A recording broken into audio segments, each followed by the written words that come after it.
going to give just a minute or so for our remote council participant to get on Zoom.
Okay, Councilmember Harvey has indicated she's having computer trouble and will be with us momentarily, but we'll go ahead and call this meeting to order. Start with a roll call, please. Councilmember Savage. Here. Councilmember Sparks. Here. Vice Mayor Lemus. Here. Mayor Ford. Here. And we'll indicate when Councilmember Harvey joins remotely. Next, we move to public comment on non-action agenda items. And so this is an opportunity to comment on any of the items on the agenda that the council won't be considering or taking action on. So I'll start in the chambers. Anybody wishing to make public comment on non-action agenda items? Let's go right ahead. Did you acknowledge me, sir? I did. I said go right ahead. Oh, okay. Thank I you. couldn't hear you, sir. My microphone on, everybody? Thank you. My name is George Barrich. I'm a former city councilman here in Cotati, and I always appreciate it when the council refers to me as former city councilman or former city councilman Barrich. Very much appreciated. One of these days we'll get that right, council. Now that we have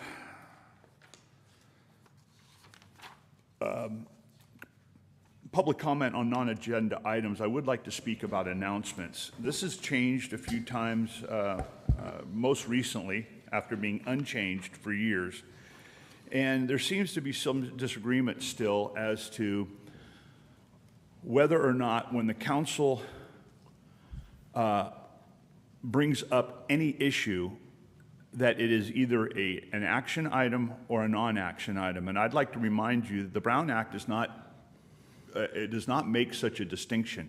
As soon as you start speaking about the Pledge of Allegiance or a land acknowledgement or the weather or any other religious or political nonsense that you want to engage in, it's an action. You're taking action just by uttering it out of your mouth. And when that happens, it triggers the Brown Act to invite and allow the public to speak on those items. You don't have to vote. You don't have to make motions. Just the fact that you bring it up triggers the Brown Act, and it's pretty clear. And the fact that on announcement it still says that, like always, we love to hear from you. Again, this is just an ongoing joke and farce because I've proven beyond a reasonable doubt that the council does not love to hear from anyone who does not happen to agree with them. Okay, I have personally, at my own expense, assisted and volunteered for the code enforcement team for 2 years with hundreds of investigations without an acknowledgement from that office, without an acknowledgement from you folks, without any communications whatsoever. Not a thank you, not an attaboy. Would you like to come in for coffee and cake? Nothing. How is that love? What twisted, perverted sense of love is this that you're talking about? I mean, we're obviously speaking English here, but our semantics are way off. You need to address, this is a perversion. Just change it to where it makes sense. We invite you to comment. We invite you to engage your local government, but you don't love to hear from anybody who does not fall in love with your Marxist agenda. It should stop. It's embarrassing the town. Look at the audience. There's hardly anybody here from the public because you have just discouraged and embarrassed the council to this extent with this type of buffoonery. We can have, maybe we should just have a workshop on this. Wouldn't be asking too much. Clean this up and try to, sanitize the language here, which is just, it's buffoonery. We've been over this. Nobody will reach out a hand in cooperation to me to sit down and try to find out a reasonable resolution so that this does not embarrass the town any longer. So I think that's it for right now. Thank you. Thank you. And I'll note that Councilmember Harvey joined us during that public comment. Anybody else in the room? Yes.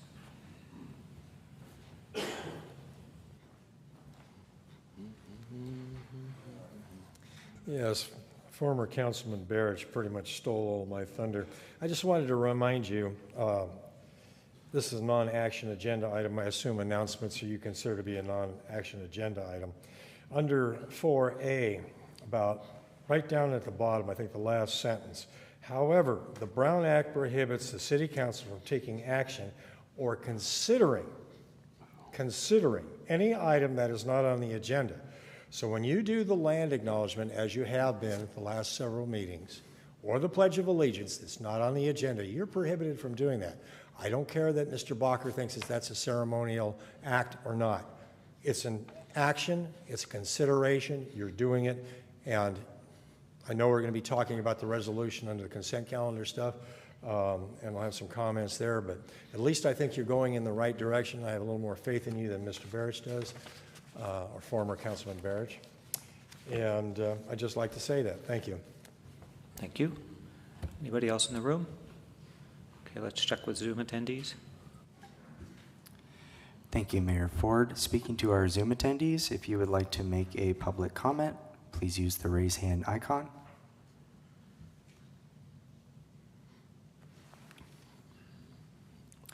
Seeing no hands, Mayor Ford, that will end public comment. Okay, and I just want to ask the city attorney for a brief clarification that in your legal opinion, does reciting Pledge of Allegiance or land acknowledgement constitute taking action or consideration? No, Mr. Mayor, that is not my legal opinion. I don't think either of those are taking action or considering taking action. Okay, thanks. So we're next on to those two ceremonial items, the land acknowledgement and Pledge of Allegiance. We like to stand for these, and I invite you to join us if you wish. The City of Cotati recognizes that we're on the ancestral lands of the Coast Miwok, who are the original caretakers of this area. We respectfully acknowledge the indigenous peoples who have been stewarding and maintaining a relationship on this land as knowledge keepers for millennia. This acknowledgement does not take the place of authentic relationships with indigenous communities, but serves as a gesture of respect to the land we are on. And now the pledge. Allegiance to the flag of the United States of America and to the republic for which it stands, one nation, under God, indivisible, with liberty and justice for all. Mr. Mayor, point of order, I don't see this on the agenda. Thank you. We're moving on to... Was it a misprint on the agenda? I don't see it. Mr. Barrett, your protest has been lodged multiple times and is noted once again. Thank you. I'm asking a question. Is it on the agenda? Do you see it on the agenda? That's not, don't play games. On just asking you. It's obviously not on the agenda. It's obviously not. No, thank you. Thank you. sir. All right. We have approval of minutes and notice of waiving of reading of all resolutions and ordinances introduced and/or adopted under this agenda. So this is an action item. Before we go to public comment, are there any changes needed by council members? Not seeing any, so we'll open the minutes for public comment. This is the minutes of June 24th. Anybody in the chambers with comments? Okay, let's check with Zoom attendees. Thank you, Mayor Ford. Once again, Zoom attendees, if you would like to make a public comment on this item, please use the raise hand icon.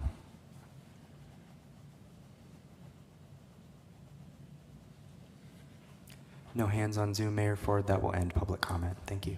Okay, thank you. Move to approve the minutes? Second. All in favor, say aye. Aye. Aye. Any opposed? Aye. Thank you. Any opposed? Any abstentions? All right, that carries 5-0. On to announcements. So, meeting orientation for new attendees and viewers. In conformance with the Brown Act and the adopted City Council rules, the meeting agenda includes items labeled as action items where the City Council may consider the item. If the City Council considers the item, citizens will be afforded the opportunity to provide comments relevant to the item being discussed. The meeting agenda also includes a citizens' business item, which is the designated place on the agenda where citizens have the right to say whatever they wish. However, the Brown Act prohibits the City Council from taking action or considering any item that is not on this agenda to ensure that other members of the community who wish to provide comment are notified in advance through a properly noticed meeting agenda. B, Measure S supports police services, a variety of recreation programs for all ages, and the maintenance of our streets, parks, and public buildings. See details on the web at cotadicity.gov. C, citizens interested in receiving City of Cotati community alerts via text or email are encouraged to enroll with Civic Ready by signing up on the city's website, cotadicity.gov, under the How Do I link at the top of the homepage. D, have you noticed a street light out, pothole, or issues in a city park? We want to keep Cotati beautiful and running smoothly, so please let us know what needs to be fixed by going to the city website under How Do I and report a service request. And finally, like always, we love to hear from you, so please feel free to contact the city at 707-792-4600 or info@cotadicity.gov. If you have a non-emergency issue after normal business hours, you can contact us at 707-792-4611. And of course, if you have an emergency, please contact 911. Continue to look for updates on the city's website and social media channels available on Facebook, Instagram, and Civic Ready. Mayor, I'd like to speak on matter number 4. The council's not considering anything, but since we have somebody who wishes to speak on it, you may go. You already did, but you may say it again if you wish. That's just my question. That's very gracious of you, sir, to allow me to speak on it, because I just want to make sure, if you were not going to allow me to speak, I just wanted to simply lodge my objection, right, for possible future federal litigation. So I appreciate the fact that you've opened it up, because that's the proper thing to do according to the Brown Act. I'd like to address item D here. Have you ever noticed a street light out, pothole, or issues in our city, city parks, yada, yada, yada? Again, for the upteenth time, yes, hundreds of times over 30 years. I brought it before this council. I brought it before staff. I've done it in person. Before there was a requirement to file in writing with a form. I came in before Vicky Parker and David Waltering and Marcia Sue Ludwig, many times before any of you folks were on the scene here. And it was a wonderful experience most of the time, except when they wouldn't do anything about it. Or they claimed that they didn't have the budget or the resources to do anything about it. Or they didn't care, or it didn't fit into their political agenda. So don't give me any bull that we citizens are somehow respected to come forward with a dangerous situation, an unsightly situation, a nuisance like the Cotati Hotel. Everybody in town knows it's a nuisance. I've complained because you don't care. Now, I'm not here to humiliate you. I love you folks. I'm here to help you. I'm a partner with you in this community, in this body politic. Once you can get past your political animosities and hatred, we'll move this town forward together. I promise you. But you got to get through this. This is a farce. Let's change it to where it makes sense and it's logical, because right now it's an affront to common sense. Anybody else wishing to comment on the announcements? Let's check with our Zoom attendees. Once again, Zoom attendees, to make a public comment on this item, please use the raise hand icon.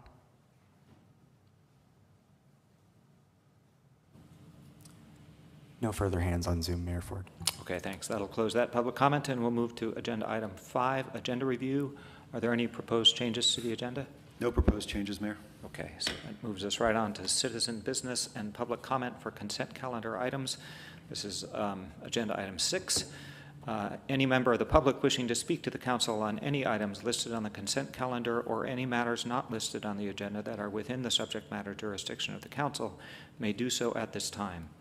Pursuant to the Brown Act, the council is not allowed to consider issues or take action on any item not listed on the agenda. Pursuant to City Council Policy 2025-02, comments of any member of the public are normally restricted to a total of 3 minutes in length per person for matters not on the agenda, and a total of 3 minutes per person in length for any and all items on the consent calendar. The mayor may extend the time limit for a reasonable time where a disability accommodation has been requested. To facilitate public comment, the timer indicator lights will display yellow when there are 30 seconds remaining and red when time has expired.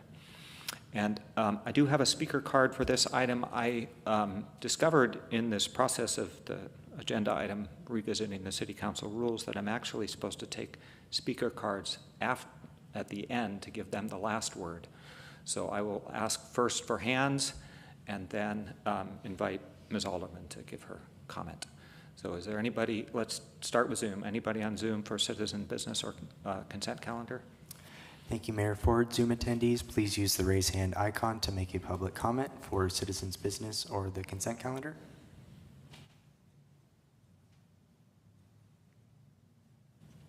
No hands on Zoom, Mayor Ford. Okay. Anybody in the room wishing to give citizen business or consent calendar comments? And so, Ms. Alderman, come on up. And so, Ms. Alderman wants to do both. First, you want to do first talk about consent calendar and then citizen business, I believe. Whichever order you want is fine, of course. First of all, I did do on the consent calendar, I did do a written comment.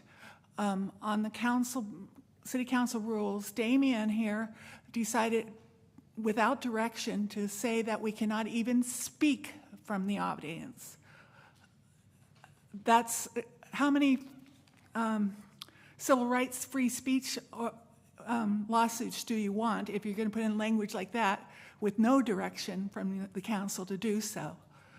The other is, I do think this sidewalk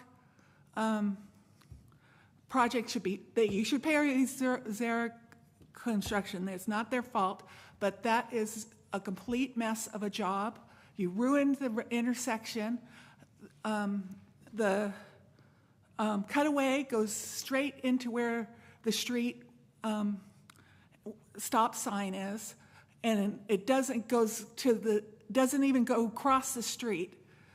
You never took the sign off our property. Damien said you guys own like 3 feet of our property, by the way. Tried to take it from my mom.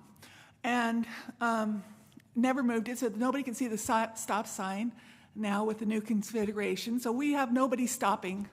So that's your legacy. You're going to have to fix it at some time. So, okay, now citizens' business. So you can reset the clock. Yeah, thanks. I reached out to all of you to personally meet with me to prevent the continued and future misuse of public funds. Not one of you council members took me up on my offer. Now I'm ready to spill the beans. First of all, Robert Smith, Peter Urissen, and John Bacher should be reported to the State Bar immediately and their contracts terminated for cause. Additionally, Damien Obid should be fired straight away. Why, may you ask?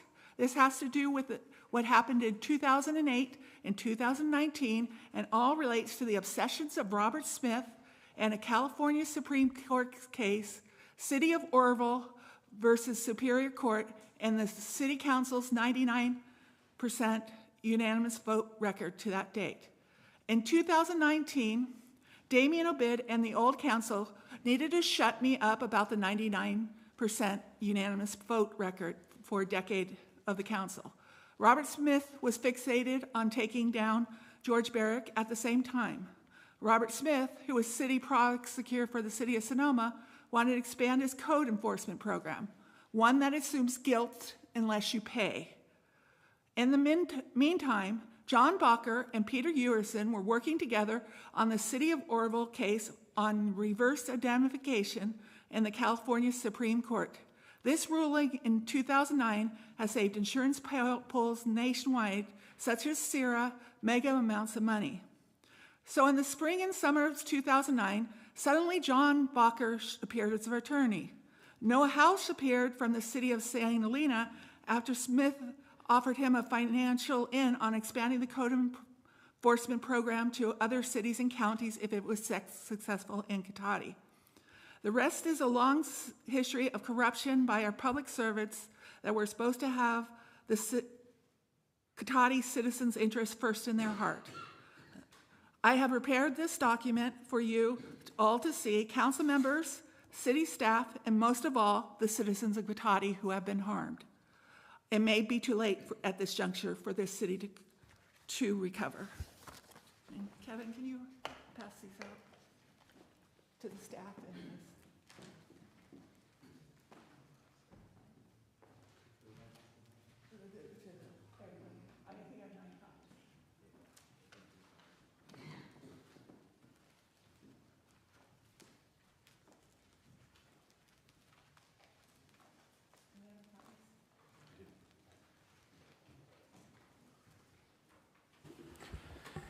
Thank you.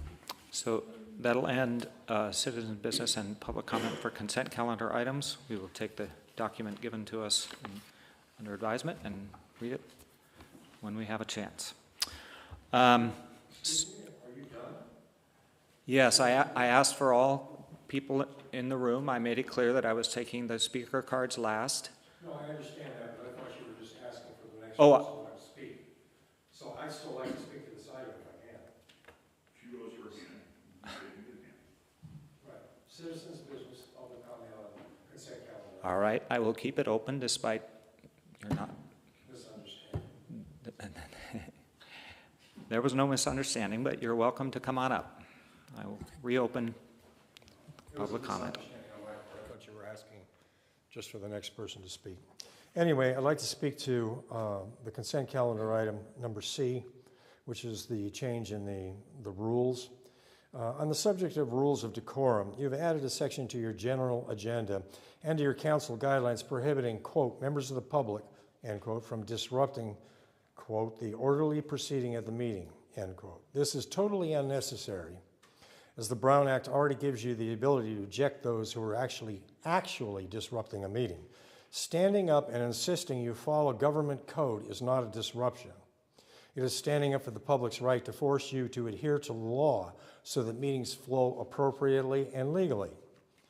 The Pledge of Allegiance, which you have at the end of the meeting, and I know Mr. Savage has suggested that from comments from former Councilman Barrett, the last meeting. Pledge of Allegiance doesn't belong there. It belongs at the beginning of the meeting. The land acknowledgement can be left at the end. Rarely does anyone wish to speak to either of these two, but if they do, this needs to be allowed. Under E, action agenda items, there is no need to add the section in red, as you have now removed any concern about action versus non-action items. Additionally, the government code only addresses one aspect of taking an action, which is what Mr. Bacher has quoted. It is narrowly defined by the code, but any reasonable person knows actions are anything you do in performance of an item, such as saying the pledge. Under announcements, you still have action items, as we're not talking about action versus non-action anymore. We have the right to speak on any item of interest to the public that's listed on the agenda. So if you just remove labeled as action items, that section will be fine. Those are my comments on that consent calendar item. I have some other comments for the public comment.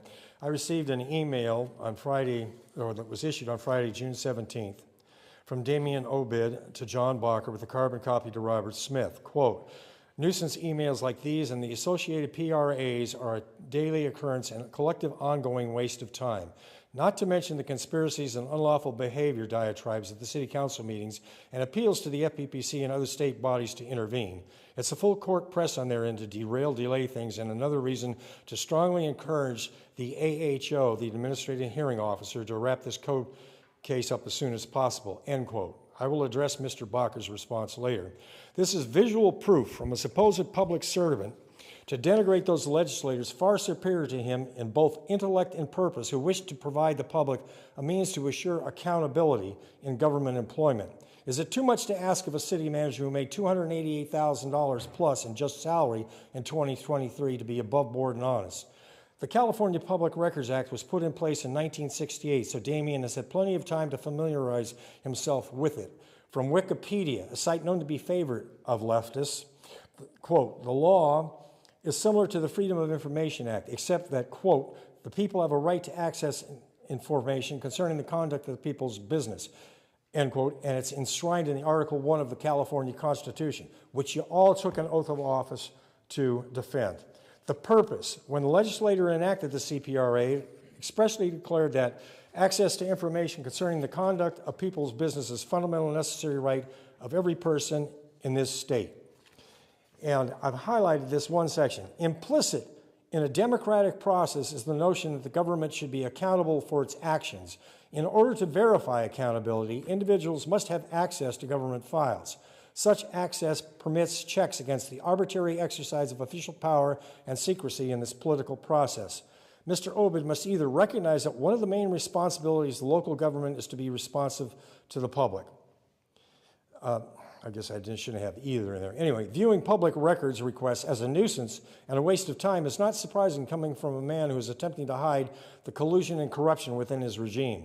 In addition, Obid has now stated he is attempting to influence how a supposedly neutral, unbiased administrative hearing officer, or ALJ, is proceeding to hear a case in front of him. Obid is partially correct on one thing. This will turn into a full court press by the public to correct our ongoing grievances with the system, your system. We use any and all means at our disposal and will not be deterred by the screeching coming from a wounded pig. Mr. Bacher's comments in response to Mr. Alderman invite to the council. I'm running out of time, so I'm just going to say it's interesting to note that he only wants you to hear one side of the story. You need to hear both. I'm a former councilman. I didn't rely on my staff. I went out and investigated things. And I know the attorneys only want you to go one way so that your minds are already made up before you hear anything. Thank you. I'll leave it at that. Thank you. Anybody else in the room? All right, we'll close citizen business and consent calendar. Are there any consent calendar? First of all, anything you want to respond to over at the staff table? I did want to make a remark about the email that he referenced. I erroneously forwarded an email. I was trying to reply directly to Ms. Alderman and erroneously provided to Ms. Alderman a copy of a private email that Damian sent me and some other attorneys. So that was my mistake, and I regret it. Sorry to everyone in the room. Thank you.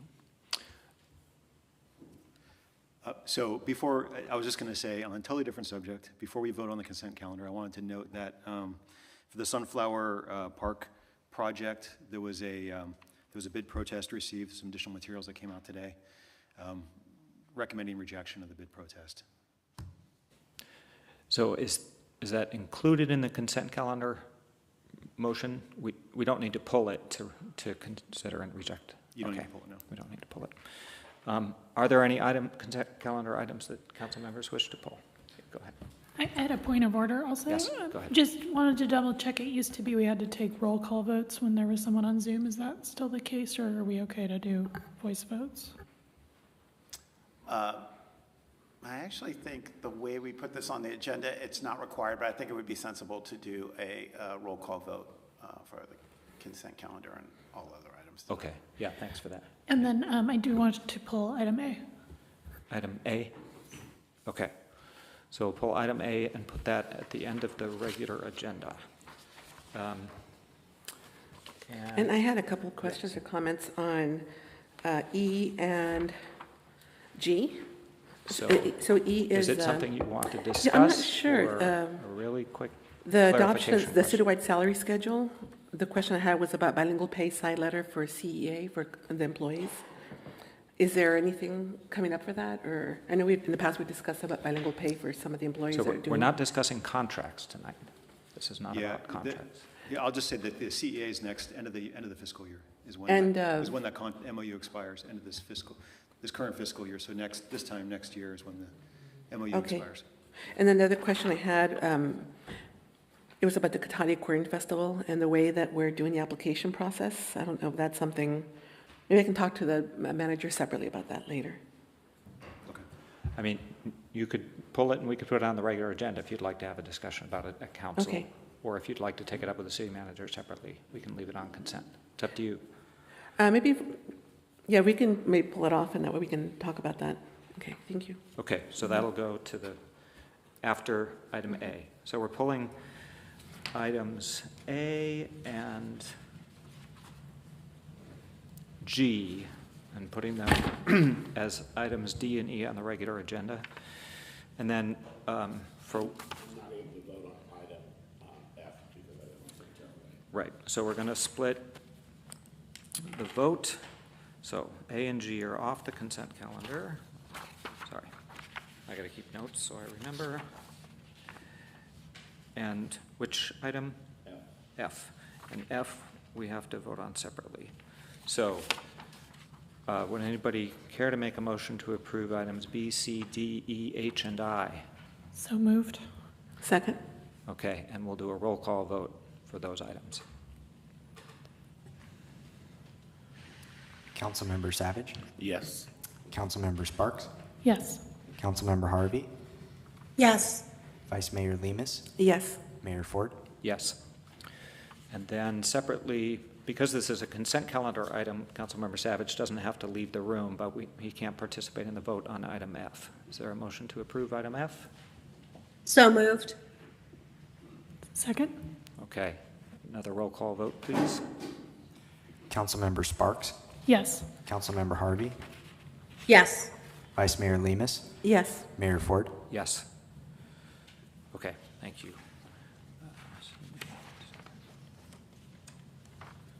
Okay, that takes us to item 8, direction on future agenda items. Are there any requests from council members for items to put on a future agenda?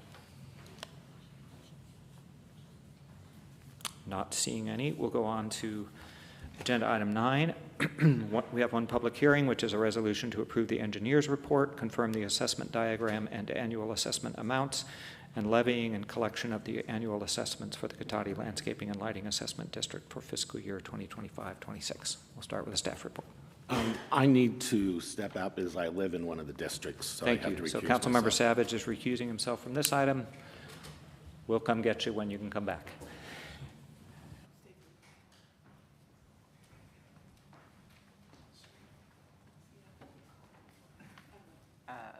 Mayor, council members, I'm Henry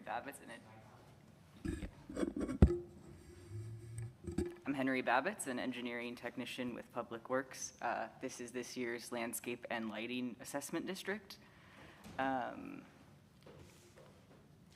So in 1972, there was the Landscape and Lighting District Act that requires the city to prepare an annual engineer's report for the city's landscape and lighting district. This report presents the expenses and proposed assessments that will be levied for the upcoming financial year. The assessments are levied per equivalent single-family dwelling. And in 1989, the 10 districts were formed to pay for costs associated with maintaining these developments. In 2017, to simplify reporting, and reduce associated costs, the 10 districts were consolidated into one district where each previous district became a zone of the new district and maintained its unique characteristics. And here is a map of those 10 zones, where zones 7 through 9 are the only ones that allow for the assessments to be adjusted for inflation. And here is a table of the proposed assessments from the engineer's report. Zones 1 through 6 remain unchanged, whereas zone 7 is increasing 5%, zone 8 is increasing 5%, and 10 is increasing 5%, whereas zone 9 is increasing 33%. And then these are the reserves for each zone, which are a large part in determining any adjustments made to zones 7 through 9, using their reserves to determine the new assessment to be levied. And then here are the zone outlooks. Zones 2, 4, 5, and 9 have been depleted due to rising costs, but aside from zone 2, do seem to be getting better. Zone 2 has been depleted for multiple years, and it cannot have its assessment increased. Expected changes, so the zones not listed will just have continued normal maintenance. Zone 3 is expected to see costs slightly increase due to street trees needing to be pruned. Zone 4 may have cost increase as the city is going to bid for contract landscape services.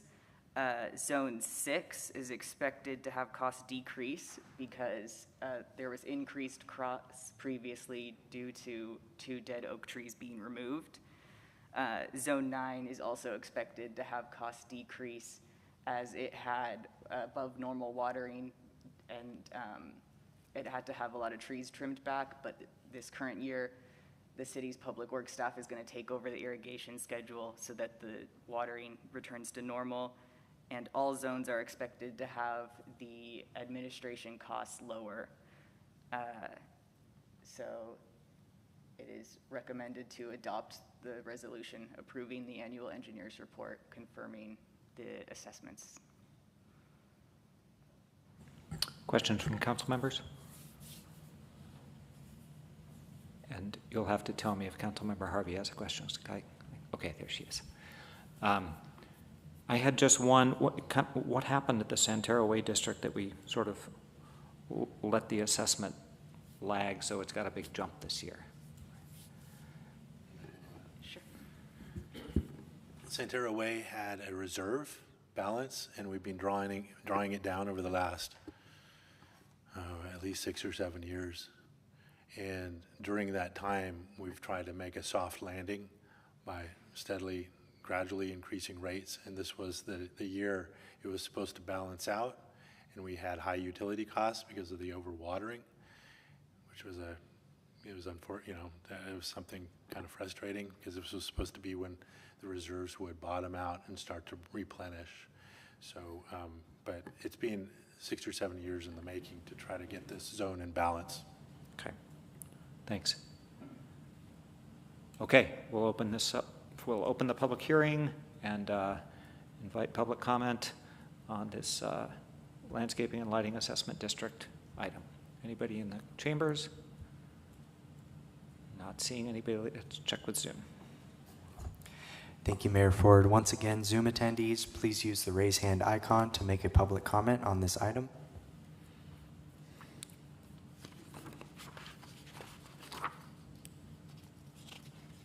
There are no hands, Mayor Ford. That will end public comment. Okay, thank you. So back to council for discussion. Councilmember Harvey. Yes, I'm glad to see that we have a plan for Zone 9, and it's unfortunate that there was a hiccup in the utilities, but I feel a little bit like a broken record. I still continue to be extremely concerned about the amount of money that we're having to pour into zones 2, 4, and 5 that do not have an escalator. I just strongly feel that we need to do something different in order to make that a little bit more equitable than us keep, taking funds from the general fund for these districts. So that's sort of my 2 cents on that. I feel like, I have to say this every year, but it's just, it doesn't feel sustainable. And in at least one of them, we've pumped in a fair amount of money over the years. And I just don't think that that's right. Thank you. Anybody else? I had a question about kind of what the current mechanism is to handle this sort of infrastructure when a new development comes along. Seems like we have an item on the agenda, on the consent calendar today. Is that the more modern version of how we handle, like the community facilities district? Is that the new way to handle the same thing? Yes, that's exactly right. Okay. And it does not require an annual engineer's report being prepared, and they have an annual adjustment for cost of living built in. Does it ever happen that a community facilities district is formed for an existing development? There's a mechanism to do that. It requires 100% of the folks in that assessment district voting to assess themselves. Okay, thank you. To be clear, it's not 100%. It's an election, so you need 50% plus 1. It's just okay. You can adopt a CSD. Got it. In an existing district when there's registered voters in the district, but you need an election. Okay. In the development context, the property owner can vote for the tax, and that's how you get it done in that context. Right. Okay. Anything else from? Go ahead. Yeah, just a comment on that we, in terms of equity, there are many neighborhoods throughout the city who do not have these districts at all, so they get the services of the landscape upkeep for free, and then others are in these districts and have to pay. And I understand how it's come to be the way that it is, but I just always want to make that note that some people, it's not like the people in these districts without the escalators are totally not contributing, they're actually contributing more than people who live in places that don't have districts in existence. So it's a tough problem. So is that right, that most residential property is not in either a lighting and landscape district or a community facilities district? Or that's correct. And we have streetlights throughout the city where the city pays for the energy costs and the upkeep of those streetlights, as well as the frontage of people's homes are expected to be kept up by those residents. Right. Individually, yeah. Okay. Thanks. Yes. Yeah, I was, not to belabor it, but I was just going to say that it mostly comes into effect where you have like common landscape areas that aren't directly adjacent to someone's frontage. And so there are some instances in the city where there's subdivisions that have common landscape areas that are not maintained by an HOA, and they're not maintained through an assessment district. So they typically are some of the older areas. Okay, thanks. All right, any more discussion? Councilmember Harvey. Yeah, I mean, I get what Councilmember Sparks is saying. However, these districts, aside from the street lights, they're expecting a level of maintenance of shrubbery and things that we may or may not do in the rest of the community. I mean, the rest of the community, it's sort of on a as we have funding basis to be able to change that. And with these, it feels like there's an expectation that we're just responsible for it and have to keep it at a certain level. And that's really my only concern, is that, if we don't have funding for some areas, yet we're taking funding only for these areas, it does concern me, that there's a bigger issue here. Thanks. Any more discussion? Okay. Anybody wish to move the resolution? I'll make a motion that we move it forward. Let me see. Sorry, I lost It's my on packet language. page 121. 121. Okay. We make a motion to adopt a resolution approving the annual engineer's report, confirming the assessment diagram and annual assessment amounts, and levying collection of the annual assessments for the Katati Landscaping and Lighting Assessment District for fiscal year 25-26. Second? Okay, we have a motion and a second. Let's have a roll call vote, please. Councilmember Sparks, Yes. Councilmember Harvey, Yes. Vice Mayor Lemus, Yes. Mayor Ford. Yes. All right, thank you. And are you going to go get Councilmember Savage? All right. While we wait for Councilmember Savage to rejoin us, we'll next move on to the regular agenda. And when he gets back, we'll do the microgrid project update.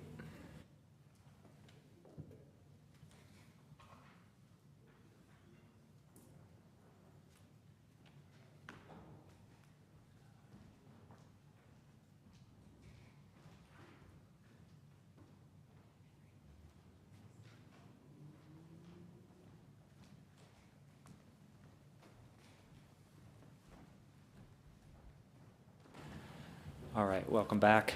And we're on item 10A, microgrid project update, and we'll start with a staff report. Yeah, thank you, Mayor, members of the council. So just real briefly, I'll recap how we got here, and then we can go into what we're proposing. So on July 17th of last year, the city posted an RFP for energy services firms, and specifically we're requesting an evaluation on a microgrid project at City Hall Complex, including a photovoltaic solar system as well as a solar system at the Courtyard, an expansion of electrical service at both locations to facilitate further expansion of the city's electrical vehicle fleet. In addition to meeting the city's climate goals, the project also was also intended to lower ongoing operational costs and add greater resilience during emergencies so that we can better serve the community. And then on October 22nd of last year, the City Council awarded the agreement to Schneider Electric and directed the city manager to proceed through the preliminary evaluation stage.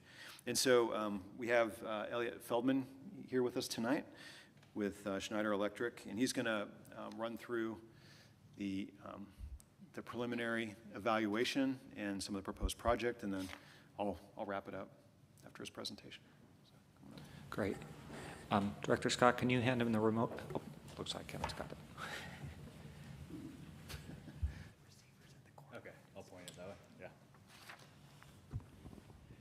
Hi, good evening. Thank you very much for the opportunity to be here. Can you hear me okay?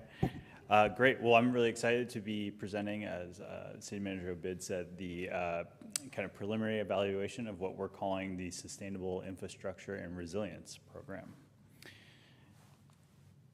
Just wanted to give you a quick introduction about who I am and the company I work for. So born and raised just down the road in Marin County.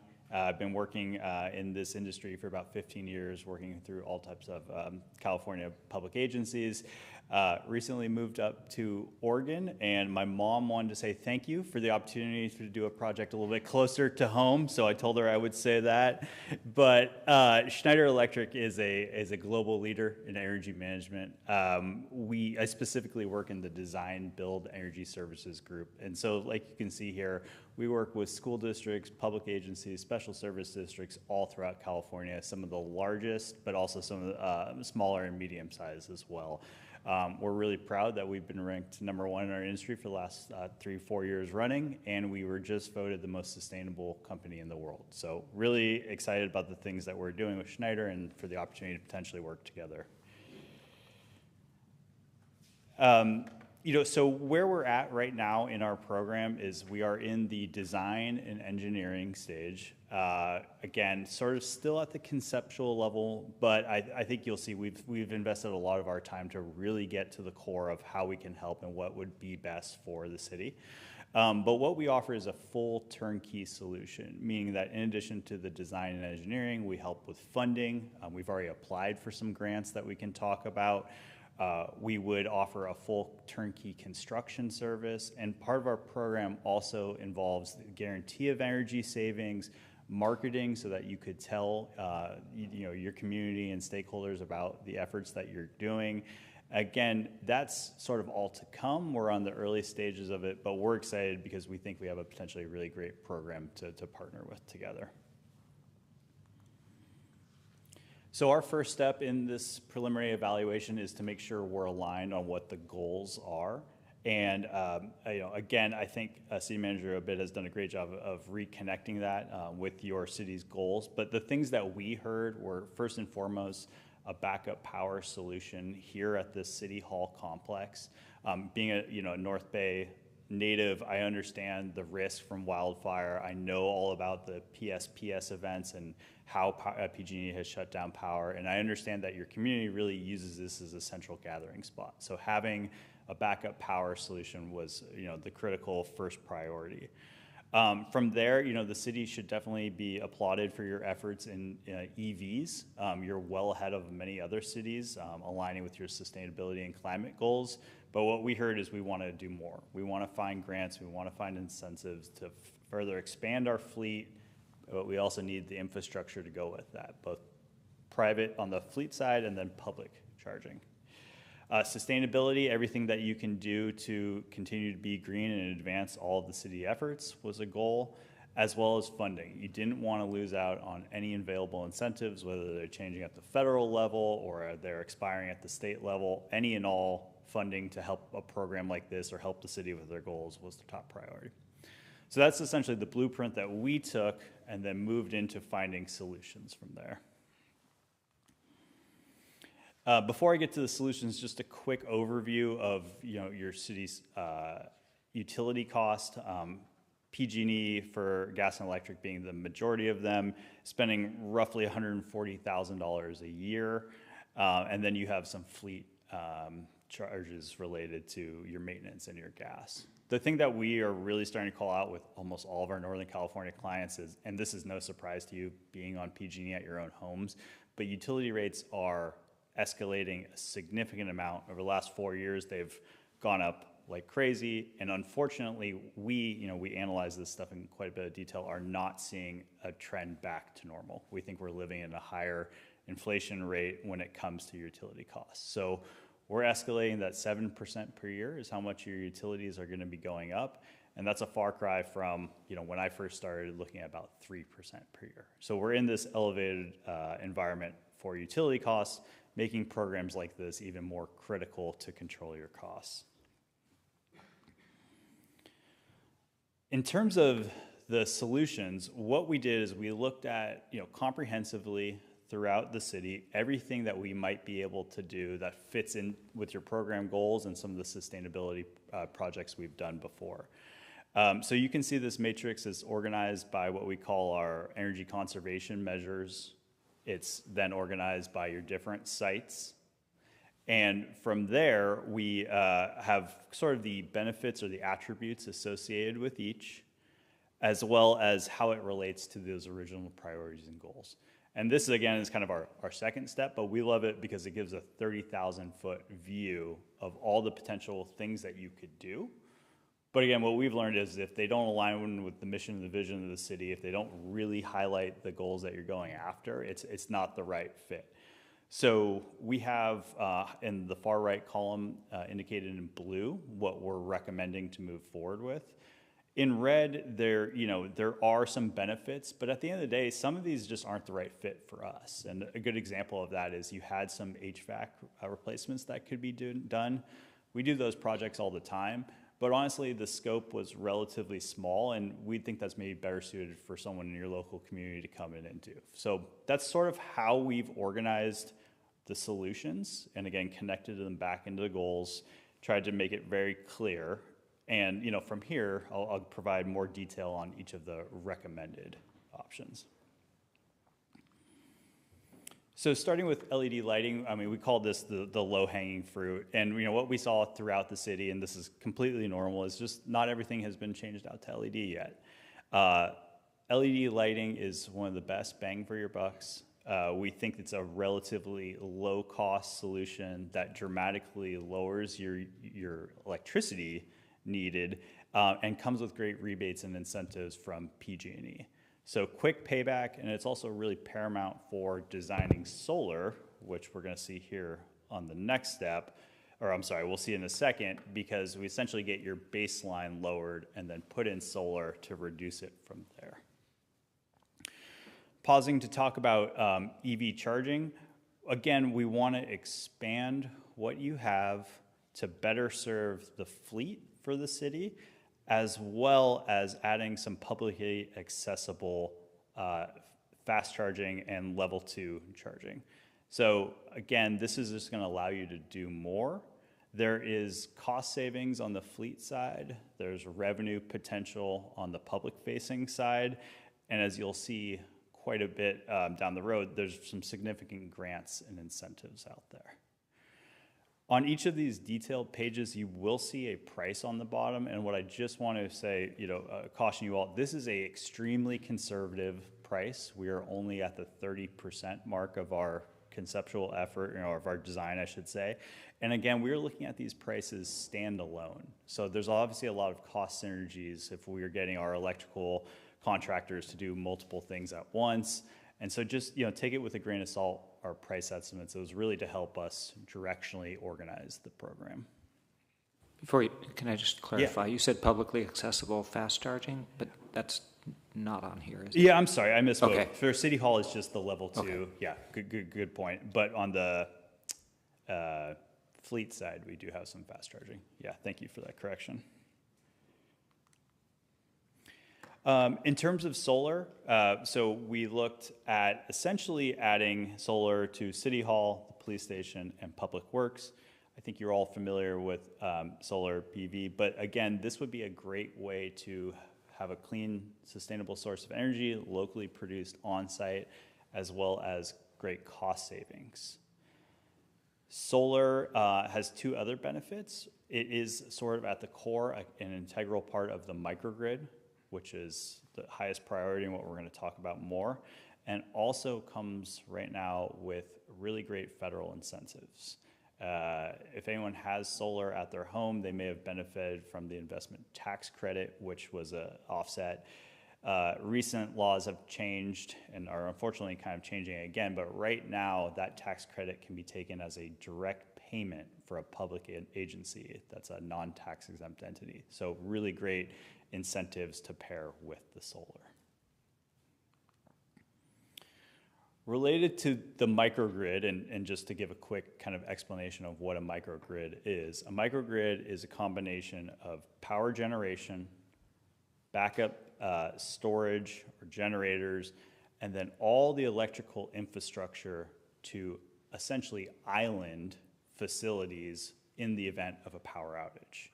A true microgrid would do that fully autonomously, so the second that power is gone out, the microgrid kicks in and is ensuring those critical loads. Our approach right now is to come up with a good, better, and best option. And it really has a couple of considerations, but it's also largely going to be dependent on what the funding is, as well as direction from you as council and from the administration. But our good, better, and best options, to kind of summarize, is there's a 24-hour option, there's a 48-hour option. There potentially could be even longer, but as you imagine, the scope of the microgrid gets more complex for that. And then there's an option if you wanted to make it 100% sustainable clean energy fueled with solar, or if you wanted to integrate your existing generator or a new generator into that equation as well. Different grants have different requests or goals when it comes to the microgrid, so we're kind of just allowing all those pieces to fit in together.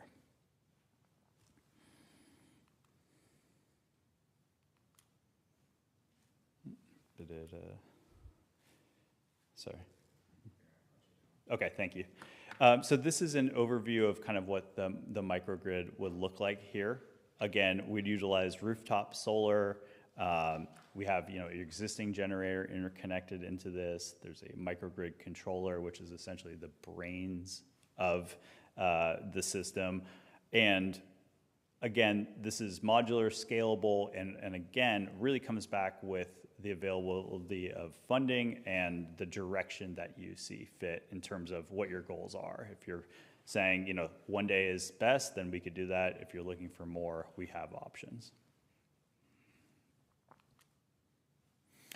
Here's an overview of the incentives that we have identified for this program. We have already applied for both the Cal OES microgrid grant and the EV grants. We believe there's also about $500,000 available from the utility for what's called SGIP, which is the battery storage piece of it. And then those investment tax credits, which again are a direct pay option from the federal government, there's about $1 million of that identified related to our scope. I'll talk a little bit about the timing of the investment tax credits, because as you probably heard, there's been some changes in law recently. But to summarize, all of the recommended scopes of work right now at that conceptual phase, we're looking at about $7 to $8 million. There's $100,000 in year one savings, and over the life cycle of the system, 30 years for the solar, different for other measures, we're looking at about $8.4 million of cost savings. And so what we feel is this represents a self-funding project, but we're pushing that even farther because we want grants and other incentives to lower the actual capital cost and really make the financials jump out. Quickly covering those changes. So we put this together before the big, beautiful bill was finalized over the weekend. So there's a little minor adjustment here. Essentially, EV work needs to be implemented 12 months from the time the bill was enacted to get the incentives associated with it. Battery storage looks pretty good. They're extending that out until the 2030s, so that's not as much of a time crunch. The real challenge is around solar. And so to get that 30% tax credit, what needs to happen is a construction contract needs to be implemented this year, as well as a safe harbor of 5% of the material needs to be procured and essentially of the construction project. That's to grandfather in on the current rates today. If they're not grandfathered, the change, unfortunately, is projects in 2026 actually have the same 30% incentive, but there is a clause in the law that says material cannot come from a foreign entity of concern. And the challenge with that is in the supply chains for solar, battery storage, somewhere it does fit into that criteria. So essentially, get under a construction agreement this year if you're interested in maximizing the incentives. Just for the solar? Just for the solar piece, yes. And there's other ways to do there, but there is a little bit of urgency based on how these changes just were made. So I'll start wrapping this up and then turn it back over to City Manager Obid. But here is what we are recommending to move forward with. And again, we're at the preliminary evaluation. Our next step would be to do the formal design and engineering, to walk some contractors, and to be able to prevent a fixed firm price, construction scope, schedule, and a guarantee of our savings. And so because we have that pretty major change in the timeline associated with the investment tax credit incentives, and we are still waiting to hear back on some grants related to the broader microgrid scope, what we're recommending is to split the project essentially up into two and move forward with the formal design and engineering of our phase one project. That would be solar. It would be the LED lighting, because that's low-hanging fruit and electrical work. It matches up well. The battery storage would be paired with the solar, helps with the energy savings, and really is an initial piece of the microgrid providing backup power, not as robust as a microgrid, but still providing some backup power solutions. And then the EV charging piece. So we think that we will hear back from the grant folks related to the EV relatively soon. If not, that's something that could be considered pulling out if the funding doesn't line up. But what you're really up against is that timeline for the federal incentives around solar. The majority of the cost savings come with this phase one project, so we think that's another benefit. Starting to see the savings, wait on the grant for phase two, and complete the goals of the microgrid and resilience piece. Just to give you a quick overview of what our timeline is, we're here in July. By late summer, early fall, we would wrap up our formal engineering and be prepared to bring what would be a construction amendment, if appropriate, for consideration, essentially ensuring there's enough time to meet those grandfathering requirements and safe harbor requirements. Construction could start pretty shortly after that for the Phase 1 project. I'll turn it back over to City Manager Obid, but I just wanted to say thank you again for the time. I know that was maybe a lot and a little bit complex, but I appreciate the opportunity, so thank you. And Thanks, Elliot. Yeah. Go ahead and just stay right there. And people will have questions for you, so. Yeah, stay up. Yeah, so as Elliot just described, the things that are most certain right now is that the solar investment tax credit, if we want to apply under the current rules, we have to basically start the project with a 5% safe harbor by the end of the calendar year. That's one thing. The lighting project is LED lighting is a PG&E rebate program. That's pretty slam dunk. I mean, it's not threatening to go away, but it's pretty straightforward. And it lowers, as you said, lowers the energy baseline for any subsequent, projects, including the solar, which may be concurrent. And then the third program that we enrolled in is the PG&E EV fleet program. And this is a PUC created program that PG&E administers in their service territory. And they, in initial conversations with them, they were about fully subscribed with their, all the money that was allocated to the program. And it was expected to be fully subscribed by the end of June. So we put our foot in the door so we have access to it. So those three things are pretty clear. The path, from here to there is pretty clear. The things that are less clear are, of course, the microgrid grant, which is expected. It's a Cal OES thing, so it's glacial. It'll take a while, longer than probably than the timeline for the other elements that I just described. And then the BACMed charge grant, we do expect that to be sort of in parallel with this process. So we either get it, and then that's great, and we can do additional work, or we don't get it, and then we try, and then we could end up with an EV component in the Phase 1 that's a little bit smaller than we initially hoped, just if we don't get the grant. But there's more opportunities for grants. So the next step, if the council does want to move forward with this, the next step would, as Elliot did say, to do the final design and come back with a design amendment or a construction amendment to go into there's a design build process. So this would be coming back to council at that time, and then the full scope and all the details and cost of the project would be known at that time. And just on the cost front, if the council were to elect not to proceed tonight, there's a $8,000 exit fee for preliminary engineering. If we go through final design and then decide not to move forward for whatever reason, there's a $67,000 exit fee to get out of the agreement. And if the council does elect ultimately to proceed with some type of construction project, then those soft costs would be rolled into the project costs. And I think that's it, but I'd be happy to answer any questions if I can. All right, questions, Councilmember Sparks. Thank you. Thank you very much for being here tonight. Did you come here from Oregon just for this? I had a couple other things, but yes. Okay.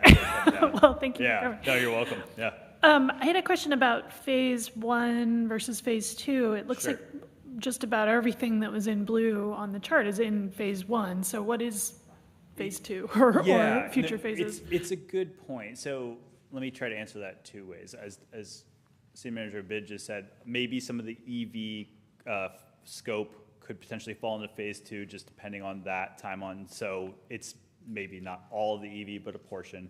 And really, the majority of Phase 2 would be the completion of the microgrid. And so it's a little hard to visualize, but that would be things like the microgrid controller. It would be all the electrical wiring that would integrate solar, battery, generator, everything together to automate that. We also could do things like expand the batteries in that Phase 2 to provide even more backup power. So you're right in viewing it as Phase 1 does cover a lot of the scope, but there are sort of more nuanced, more technical infrastructure pieces in Phase 2. That makes sense. And then I have a question about, I'm not sure which of you would be best to address it, but about the in case we don't choose to continue with construction, the fee. What if we approve continuing to design tonight, and then some of those grant funding sources do not materialize, and we just want to construct part of the project? Are we going to be on the hook for the fee at that point? If we don't, I could answer. yeah. So if you move forward with any project, that fee is rolled into it. So big or small, essentially. It would just be if you don't move forward with any construction. There's our design engineering exit fee. If we just change the light bulbs, we could work it out. Okay. I mean, we're a long-term partner, and so we're not gonna, get into a situation like that. We'd rather say, it's fine, we'll take care of it, and we'll look for more grants down the road. So we're not, we're essentially not gonna part ways over something like that. okay, thank you. That's reassuring. It's just, it's so much unknown about the funding sources. It's a little scary to move forward not knowing yet. Thank you. You're welcome. More questions? Vice Mayor Lemus. Yes, I know you mentioned the PUC and also PG&E. Is there any coordination at all with Sonoma Clean Power, which is our local consumer choice aggregate? Because I know that they have some programs for some of this type of work. I think you maybe had some initial conversations. Did you want to take that? Yeah, we did have some initial conversations, but we need to continue to follow up with them because we haven't applied for anything through them yet. Mm-hmm. But that's definitely part of the plan, is to use anything we can. Yeah, because I think since they're local and they, a lot of this is kind of their area, it would be good to kind of include them and find out what else is possible to them. And another one with the funding is, like Councilmember Sparks mentioned about the uncertainty right now, with some of the applications that we're doing. If we kind of move forward some of these, would it be more longer term spread out a timeline, or would we dip into reserves or anything for this? The underlying goal of the project is to have it be at the very worst net neutral, but ideally net positive in terms of revenue. So that would be a combination of. So you have the expense of the project, and then you have whatever grants you can get to buy down the cost, and then potentially some financing solution, so that which would be fully paid for by offset energy costs. That's the goal. So that we wouldn't be dipping into reserves or anything like that to fund a project. That's not the goal, at least. But once we get, if the council approves this and we go further into design, we'll have a much better idea of what the actual costs are, what all the different grants are, and we'll have a full picture of what that looks like before we actually move into construction. Okay, thank you. Yeah, it would be good to kind of come back later and look at all of our options, and hopefully Sonoma Clean Power might have some additional things that we could use. Thank you. So just to clarify on that, like this 5% of material that we would need to commit to if we sign by the end of this year, we envision that potentially being paid for by the grants, as opposed to us putting up front money, or? It would all be part of the project financing. So part of that would be investment tax credit, the 30% rebate back to us. Okay. And the rest of that capital cost would likely be some, I'm assuming to be some sort of financing, but we haven't worked out what that would be or what the options are there yet. Okay. But the financing cost would be less than the operating. It would be less than the operating. So in other words, we'd save more in energy costs. Yeah. The goal is, right, we save more in energy costs than we pay in any sort of loan or lease or whatever structure we use. Okay. Yeah. I had a couple of questions. One was about the calculation of savings and the. Sure. So I assume we're on a heavy-duty time of use rate like everybody is these days, and the time when solar is generating is the cheapest power. So yeah. I'm curious about the, and also the time when we're, the daytime when our lights are more likely to be on is the cheapest power. So that's a lot of, like the baseline savings just from switching out to LEDs surprises me it's as big as it is. But I assume that takes our actual low daytime rates into account. Yeah, I mean, you were asking really great questions. So just to kind of explain our process and then give you a little bit more detail on sort of the PG&E side of things. So we adhere to a third party's measurement and verifications for analyzing utility bills. We've gathered 2 years of your utility data to establish an accurate baseline, kicking out any abnormal data, essentially, so streamlining it. We then also ask questions about operations to make sure that we truly understand what your utility baseline is. From there, we look at production of solar as an example and line that up with the actual different components of your utility bill. As you're kind of highlighting, PG&E has made changes, you probably have heard about this, around net energy metering, where historically it was a 1-for-1 credit, and it was also more favorable before the time of use period change. We modeled everything in its current state, which is NEM 3.0. So unfortunately, solar on its own is not as valuable in this change, hence why we're pairing it with battery storage. So anything that we can do to have solar producing and then pushed back onto the grid for credits at a later point in time provides a little bit more value than it historically has because of those changes at the utility. There's also nuanced stuff like demand charges that are offset by batteries. So safe to say we've done a lot of our detailed analysis, and maybe additionally giving you peace of mind. At the end of this, we can, and most of the time do, provide a guarantee of the savings, where if there is a shortfall on what we're projecting, we'll make you whole by writing a check at the end of the year. So we kind of have to get the analysis correct since we're on the hook for it to some extent.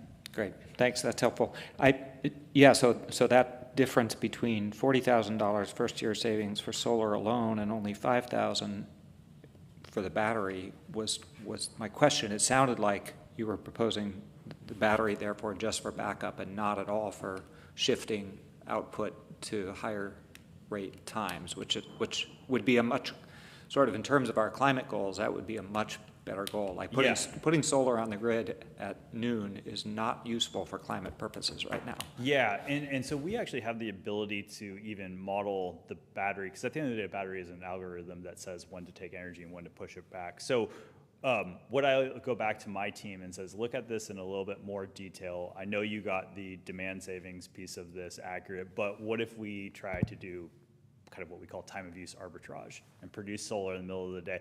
And I love hearing that it's connected to your climate goals, because it's not just about cost savings. So if we can design the system in that manner, I can find out more information and report back on that. Okay, thanks. Sure. Councilmember Harvey. Yes, thank you for the presentation, and thanks for the questions that were asked already. As I understand, and I just want to make sure that I'm clear, it sounds like this is really more of a partnership to help us come up with the best solutions and move forward based upon those solutions and our ability to finance them and get the appropriate grants to be able to make it as least costly to us from an out-of-pocket than necessary. Am I understanding that that's kind of the way your model works? Yes. So in a simple way, you could think of us as a designer and a general contractor. But we also have all the components around funding support, around grants, and around the actual performance of the system. So as City Manager Obid mentioned, we want to lower your actual project costs by offsetting it with grants. And then the actual project over time is going to produce more energy savings than any potential loan needed to pay for the system costs. So it's a net positive investment, and you also get all these facility upgrades, the backup power solutions, the sustainability commitments, all again bundled through a self-funded solution with long-term savings on the back end. Okay, and as I understand the way you described the solution, you're also trying to make it such that we can add on as other funding and or grants become available. The system kind of can be beefed up, if you will. So if, for instance, in your example where your level of good, maybe that's all we can start with, but possibly in the future, there's other grants or other funding that we could add to that. Yeah, so thank you for calling that out, because we absolutely would be comfortable waiting to hear back from all the grants and sort of giving you the full robust option, but you're facing a time crunch around the federal incentives and those loss of savings. That's why we pivoted to essentially a multiple step process.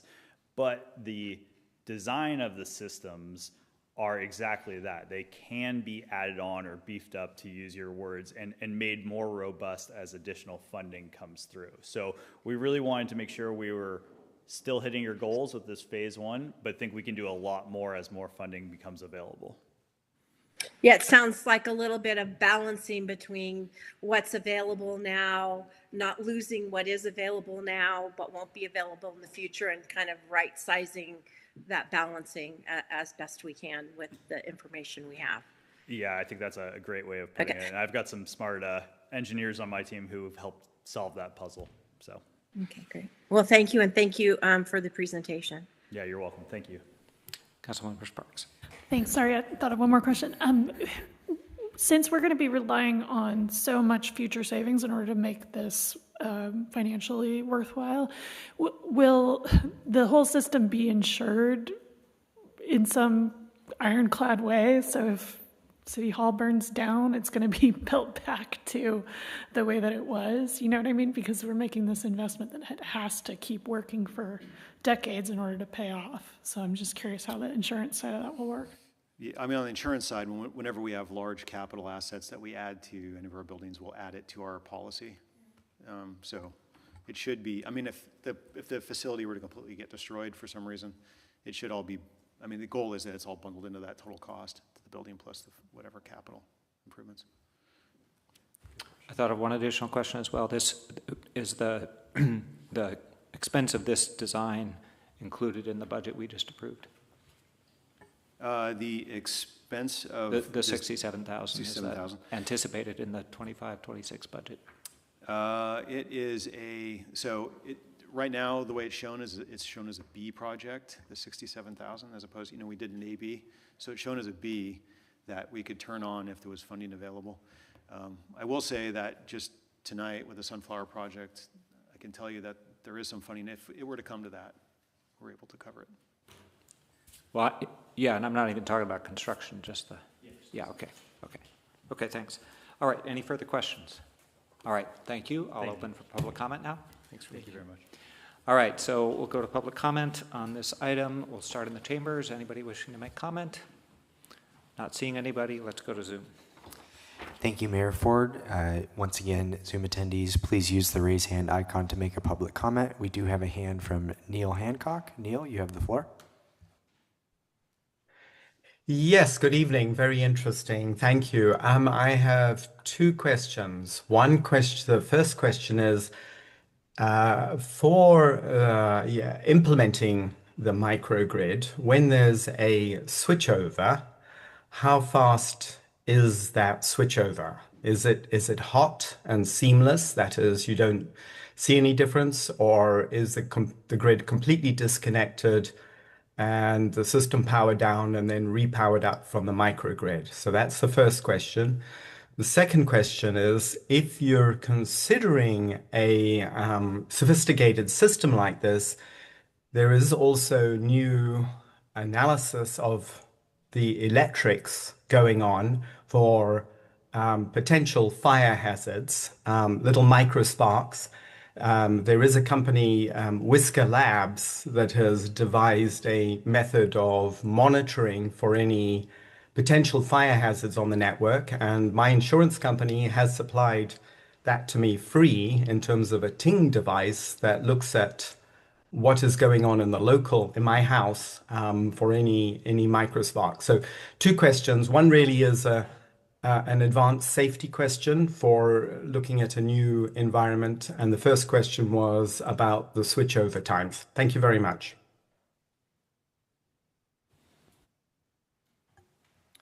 And that was the last hand on Zoom, Mayor Ford. That will end public comment.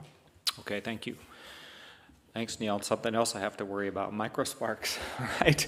Do you want to address the switchover time? Thanks. And microsparks if you want.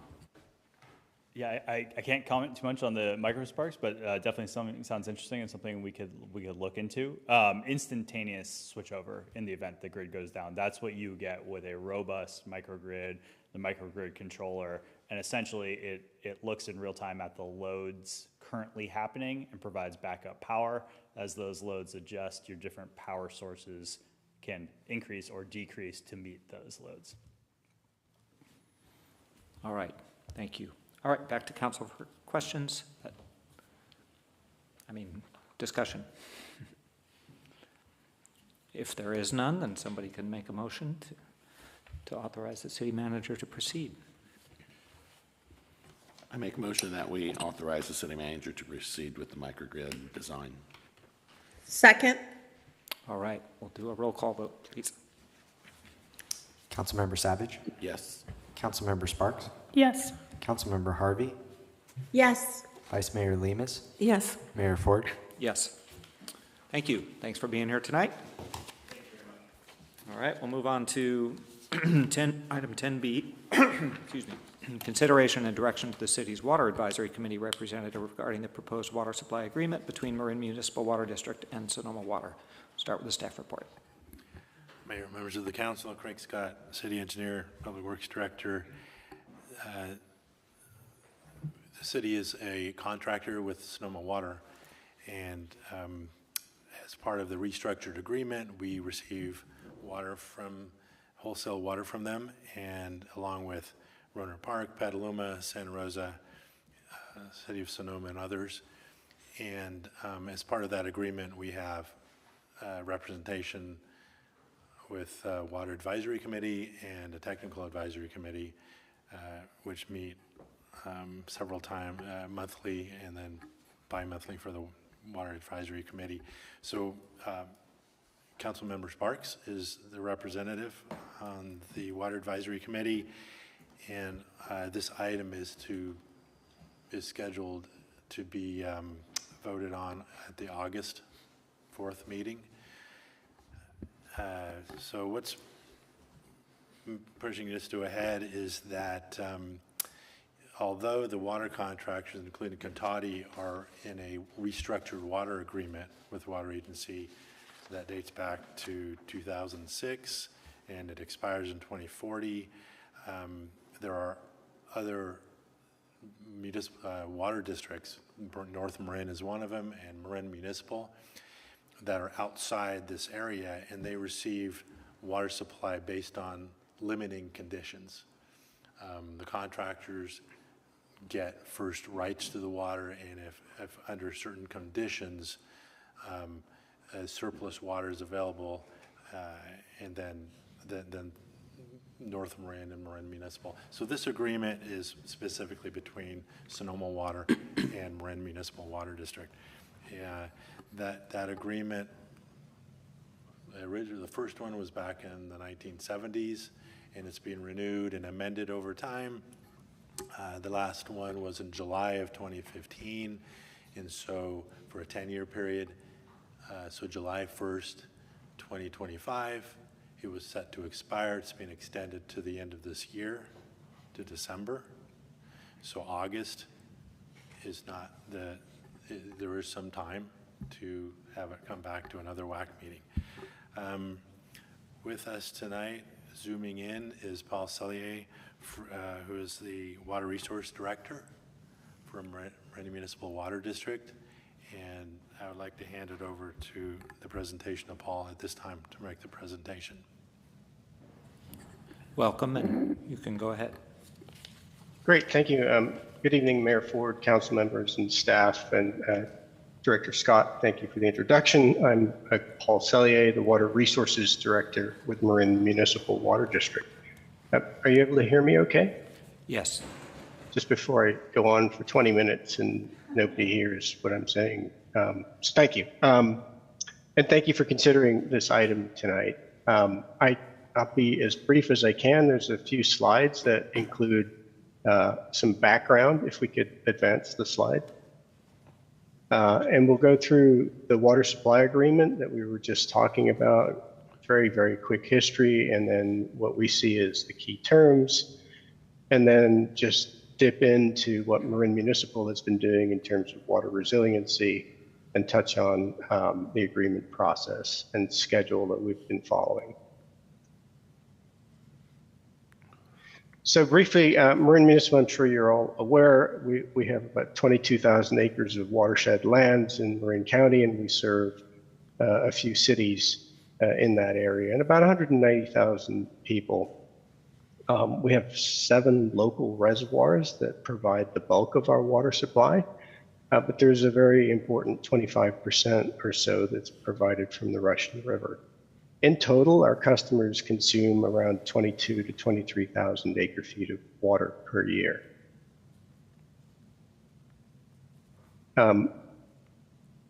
By way of background, our agreements do go back to the 70s, and there are essentially 2 agreements that cover water supply from Sonoma, one of which is called the off-peak, and the other is the sale of water agreement. And the term off-peak should give you a clue as to what that means is essentially if there's any surplus transmission system capacity or surplus available water. And as we just heard, the agreement expired at the end of June of this year and was extended just recently to December of 2025 to give us the opportunity to get a new agreement in place. And really what's driving this and why we want to bring this to the Water Advisory Committee, we could just renew, a strict renewal would be done without a Water Advisory Committee consideration. But as you know, probably of your own experience, when contracts linger around from the 70s and just keep getting renewed and the occasional term is added here or there, it gets kind of messy. And it was getting to that point where these 2 agreements being carried forward from the 70s were making it somewhat challenging to interpret some of the terms. So it was an opportunity for us to clean the contract up. So then the original agreement in 1975, again, extended several times. The first agreement in 75 established a 4,300 acre foot per year as a minimum take or pay. So whether we take the water or not, we're going to be paying for that water. The second agreement, which is referred to as Exhibit B, established an additional volume of 10,000 acre feet per year. And then there were some flow rates for delivery and purchase limit restrictions. And it increased the minimum take or pay for Marin Municipal to 5,300 acre feet and a total water supply under the contract of 14,300 acre feet per year. Over the years, in order that we, aren't freeloaders on the system, Marin Water has been making lump sum payments, essentially equivalent to some of the property taxes that folks are subject to in Sonoma County. The first of those was in 1984, and you can see the other payments there, totaling some $9 million or so, just over $9 million in terms of those lump sum payments over the years. And as we buy water every year, Marin Water pays an 11% premium over the highest cost of water. And then similar to North Marin Water District, because we're not in Sonoma County's tax area, we're paying Russian River Project and Russian River Conservation charges as well. So our contribution overall to the system helps, as you know, may know, operating a water system such as Sonoma's has a high fixed cost. So almost independent of how much water you sell, you're still going to have those expenses. And so Marin Water's participation in the system does help offset the cost of operating the system for the other contractors as well. Briefly then, looking at the key terms from the existing agreement here on the left to the restated or renewal agreement on the right. The original term was 10 years. The restated agreement is 15 years. And this just It coincides with the end of the restructured agreement that the contractors and Sonoma Water have signed. That agreement will be expiring in 15 years. The total volume of water of 14,300 acre feet is unchanged. In the third bullet down there, the total volume, no change. Marin Water is contributing a lump sum following on from the other lump sums in the past, a payment of $12.5 million to Sonoma Water in order to support the cost of water supply resiliency projects. There's no change to the take or pay from the existing agreement to the restated agreement. There's no change to the total volume of water that remains at 14,300 acre feet. There is a slight change to the maximum delivery limits. In the original contracts, that was limited and kind of factored on what the prior year purchases were, and then you could only go up 1,000 acre feet per year. But over the years, what the practical limit for determining the maximum delivery limit is essentially the availability of water. Because if the water is available and Marin Water is calling for that water and it's surplus to requirements, then Sonoma Water would like to sell the water so that they can have the income associated with that. And that's sort of what's reflected in the restated agreement.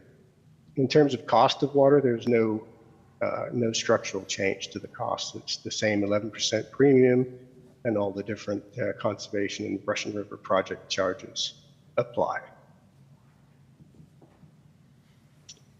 So just changing tax very briefly, this is a reservoir level chart. So the black line that sort of dips and rises, that reflects the total reservoir storage in Marin's local reservoirs. And as you can see at the low point here in October of 2021, when we're in the midst of the drought, we had a bit less than maybe 6 to 8 months of water remaining in our water system. And you may all recall at that time, Sonoma Water was also curtailing water supplies to all the contractors and to Marin Municipal. So, and next slide. So right in October of that year, about 100-year sort of level of rainstorm arrived and started to fill up the reservoirs very quickly. That gave us time to sort of step back from, if you remember at the time, we were looking at putting an emergency pipeline across the Richmond-San Rafael Bridge. That's sort of how dire things had gotten for us. Anyway, with the rainfall refilling the reservoirs, it gave us a little bit of time to step back and look for the right solutions for water supply for us.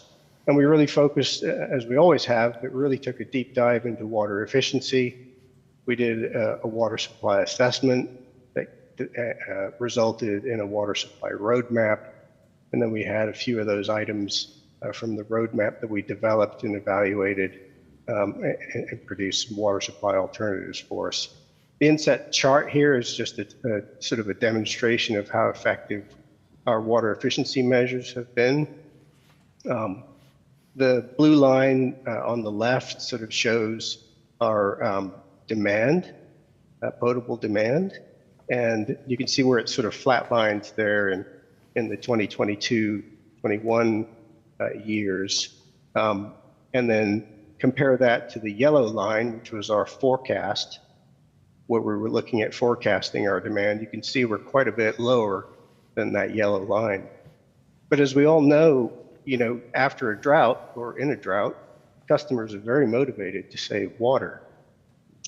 So we didn't want to take credit for all of those savings all in one go, because we were a little bit concerned we may lose those over time. Yeah, we still felt comfortable that we could shave 2,000 acre feet off of our water supply needs. Next slide. So I won't go through all of this, but this is just to look at the process. If you look at the top sort of boxes, it's the roadmap, and then those are sort of the distinct areas that we were looking at. And then the different alternatives we looked at, I think there were about 33 or 34 different alternatives. Those were then shortlisted into about 15 alternatives, and then we ended up with 4 major alternatives. And those, the PETA 3 is now being referred to as the Atmospheric River Capture Project, and that involves construction of a pipeline to one of our reservoirs so that we can bring in winter water and store it in a reservoir during a drought. Looking at raising the dam out at Sulahuli to increase storage out there, and similarly at Kent Lake, looking at raising the dam there so that we could increase local storage. And then we also did take a look at a 10 MGD desalination facility as well.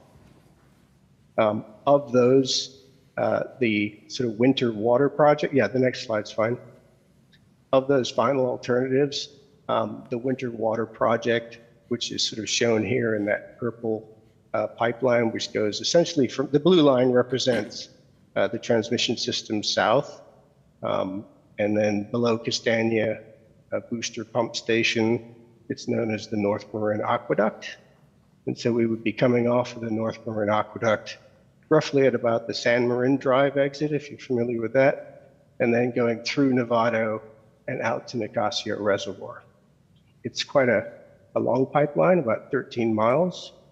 And we think initially there'll be about maybe between 3,000 and 4,000 acre feet per year that we would be able to add to our storage during drought. So the benefit of this project is that we don't have to build anything other than the pipeline. The reservoirs exist, and of course in a drought, by nature, the reservoirs are drawn down, so there would be room to store winter water in a reservoir.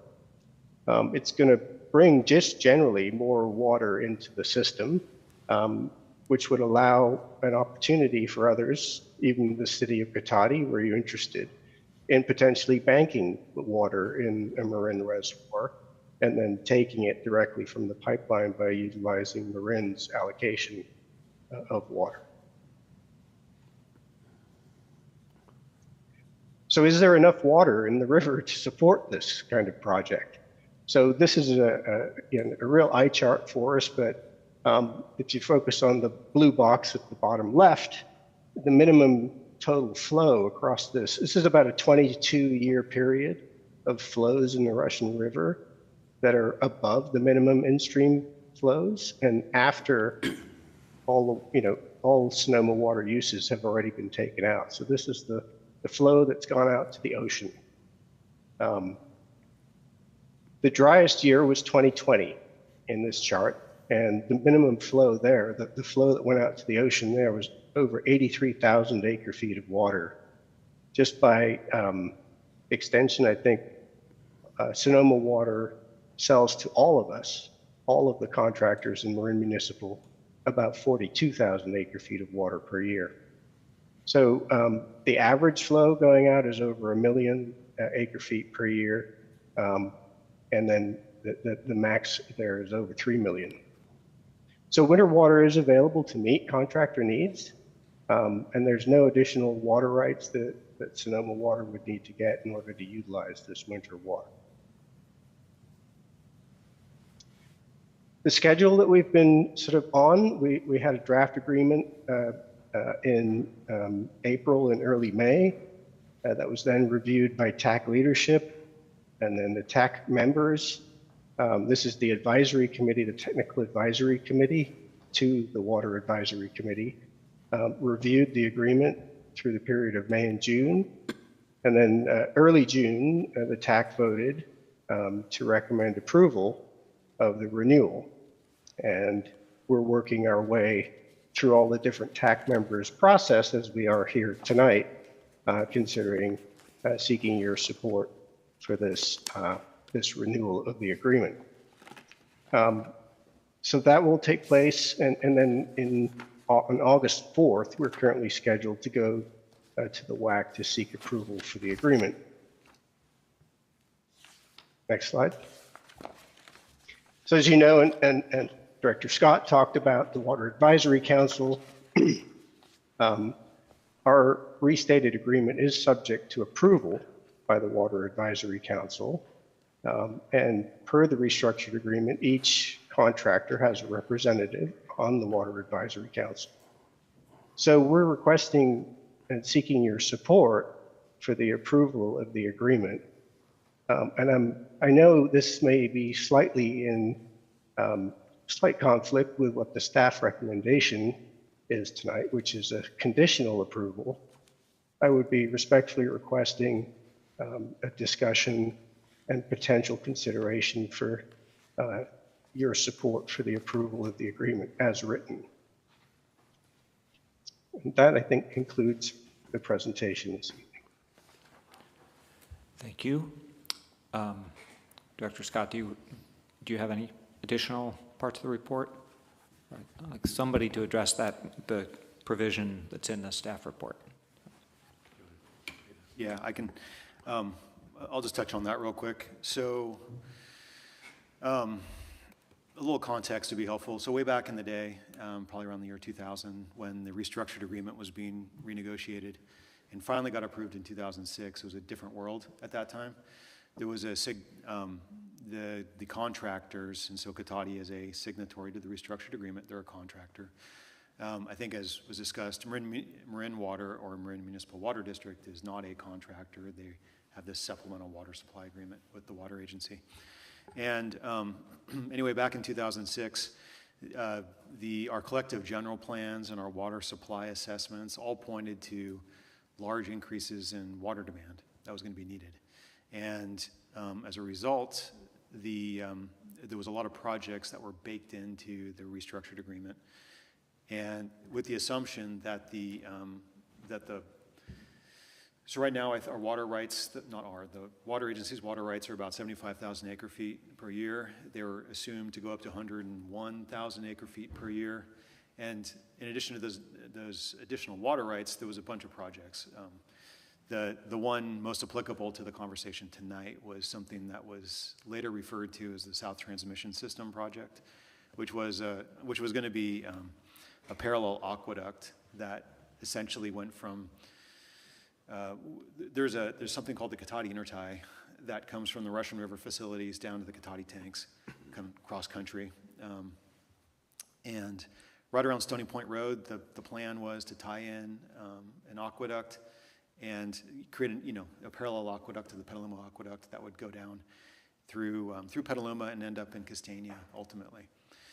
And it was a very this was in the restructured agreement. There was an allocation, like a funding allocation, that's built into the restructured agreement. As I mentioned, Marin Municipal isn't a water contractor, but in the restructured agreement, there's a clause that says there was a segment of the pipeline that was anticipated at that time with those higher demands to be one of the system constraints, and the system constraint would be between the Eli Booster Station, which is on the north side of Petaluma, down through Castaigne Tank. So that segment of existing Petaluma Aqueduct was going to see flow constraints as the demands ramped up. So in the restructured agreement, there's a clause that says if the flows hit the maximum capacity on this Petaluma Aqueduct, then the water agency has the ability to correspondingly reduce deliveries to Marin Municipal through their off-peak supply agreement, with the exception that if Marin Municipal were to pay for that parallel aqueduct, then they could get their contracted flow. But the water agency would have the ability to turn the lever down in the case of a flow restriction if Marin Municipal didn't participate in a funding of that parallel aqueduct. The existing agreement between the water agency and Marin Municipal has a sort of a mirror clause that says, something to the effect of, if there's restrictions and we turn down your flow, you can rectify that by, basically paying for this additional segment of pipeline. I'm paraphrasing, but that's there's basically a clause in both agreements. And so the staff recommendation on the conditional approval is not that there's, at least in the staff analysis, there was no concern with the proposed agreement with Marin Municipal and the water agency, other than the restructured agreement, which will continue until 2040, still has this anticipated project and the Marin Municipal current agreement has that similar language, and if you pull it out of one, granted it's unlikely given the current demand projections that we would need this project anytime in the near future. So it's, granted it's unlikely, but if it were to happen, then Marin, then what would happen now is that the water agency would just dial down the deliveries to Marin Municipal through the restructured agreement. And then there would be a flurry of negotiations, I assume, with Marin Municipal to try to rectify that flow constriction. And it would just be it would be kind of resurrecting this thing that had been deleted out of the agreement.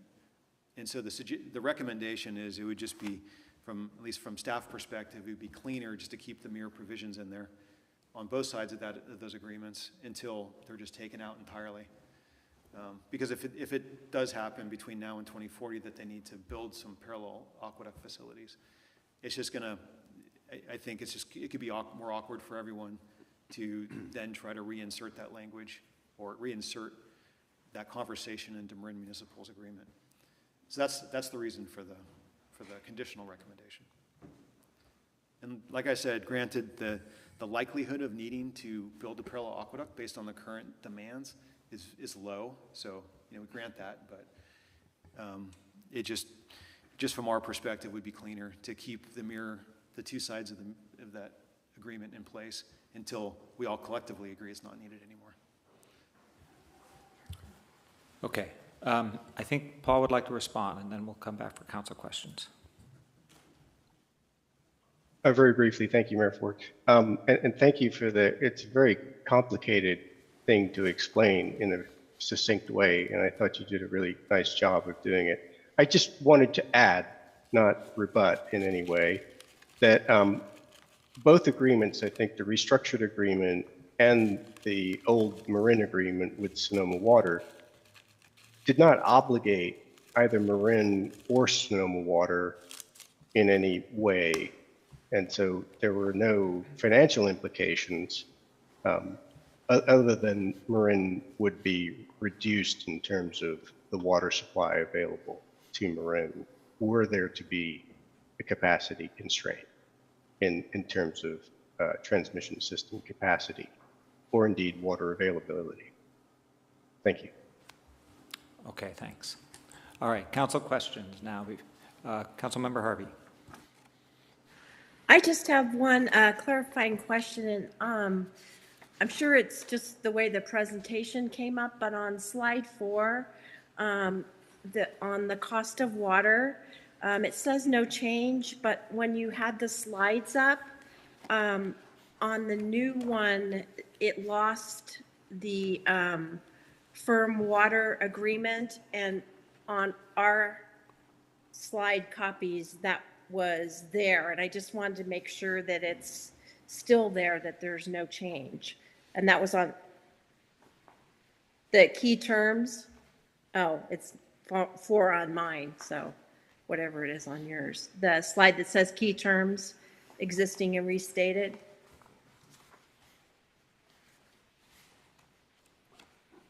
That one. That very last one on the left side, on the slides I have it, it has it on there, but on this, it doesn't have that firm water payment. Is that going away, or is that just a slide problem? That's a slide problem. Thank Okay. you, Councilmember Harvey. No, Yeah. that, I just wanted to be sure because it said no change, and then I looked on mine, I'm like, well, maybe something changed. So thank you. That was my only question. Okay, other questions? Councilmember Sparks. Thank you. Thank you for being here tonight, Paul. I appreciate it. I had a question for you. So we're hearing this recommendation from staff, and then we're hearing from you that you'd prefer we recommend to approve the draft as is. So can you tell me why you want that language about the pipeline out of the draft? I think, thank you, Councilmember Sparks.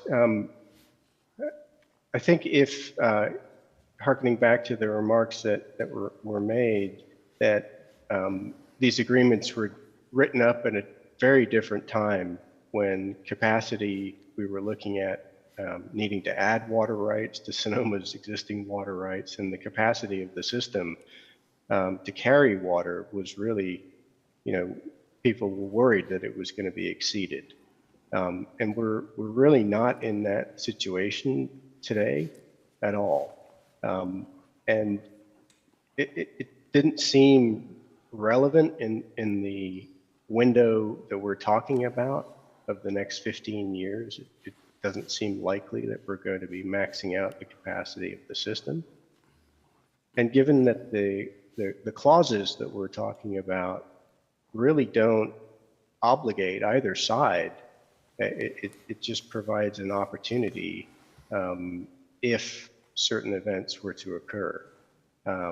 So we didn't think it was, worth specifying that a pipeline was the only solution when it could be that you could potentially increase the capacity of the Eli booster station as opposed to building a parallel or secondary south transmission system to parallel that Petaluma aqueduct. So there may be other solutions to capacity other than building an entire pipeline.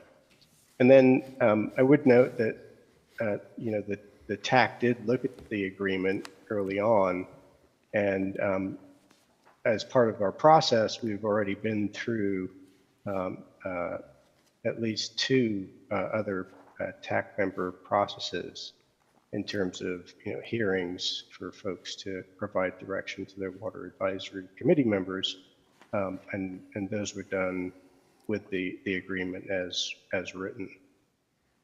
So that's really what's driving our request tonight.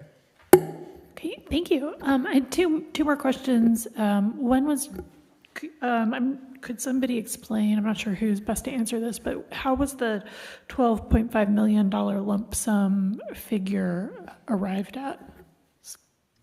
I'll just say Sonoma Water are pretty good at negotiating, and it was a series of meetings and negotiations with Sonoma Water over that lump sum. So there wasn't some prearranged formula. It was No. just a negotiation. Okay. And then last question for Director Scott. Is there anything more that you can share about the discussions that happened at the TAC level, or anything you think might be relevant for us to know?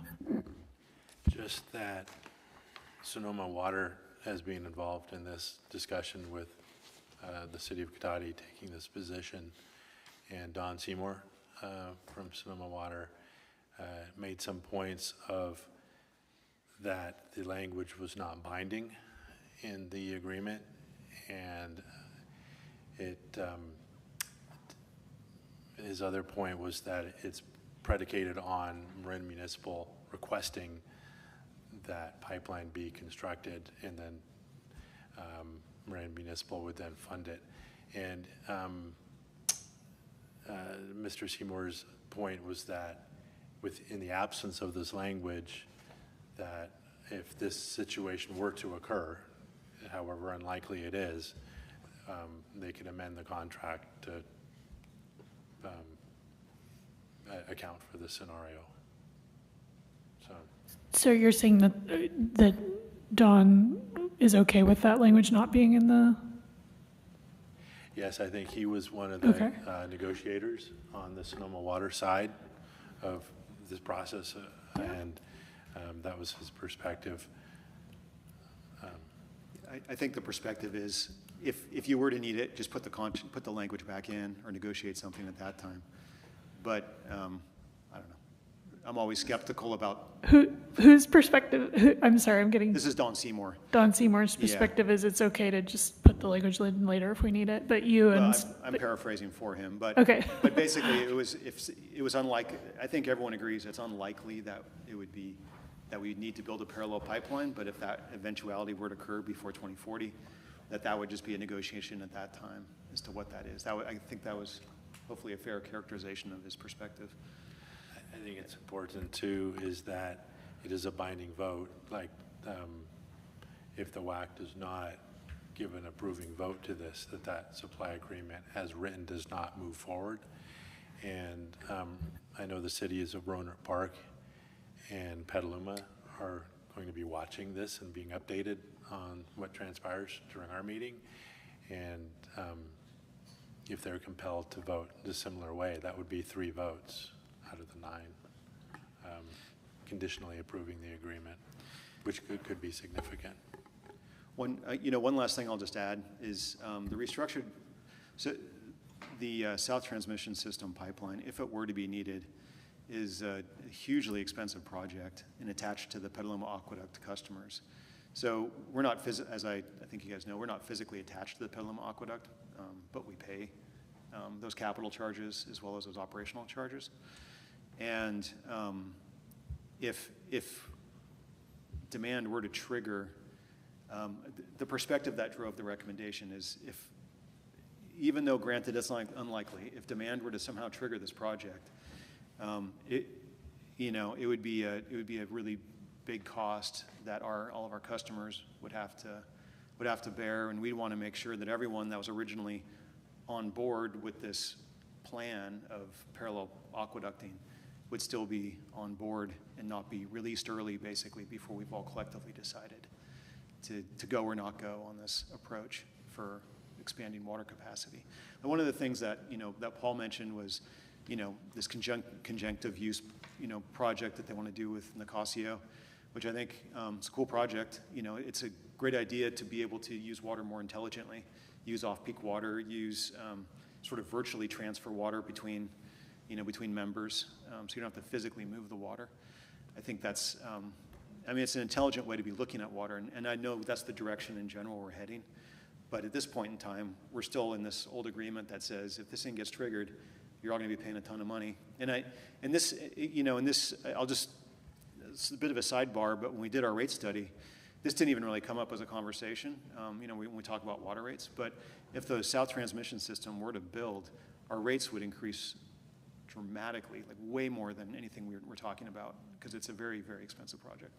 But we've, through water conservation and more efficient fixtures, we have managed to postpone that project for the foreseeable future, which is great.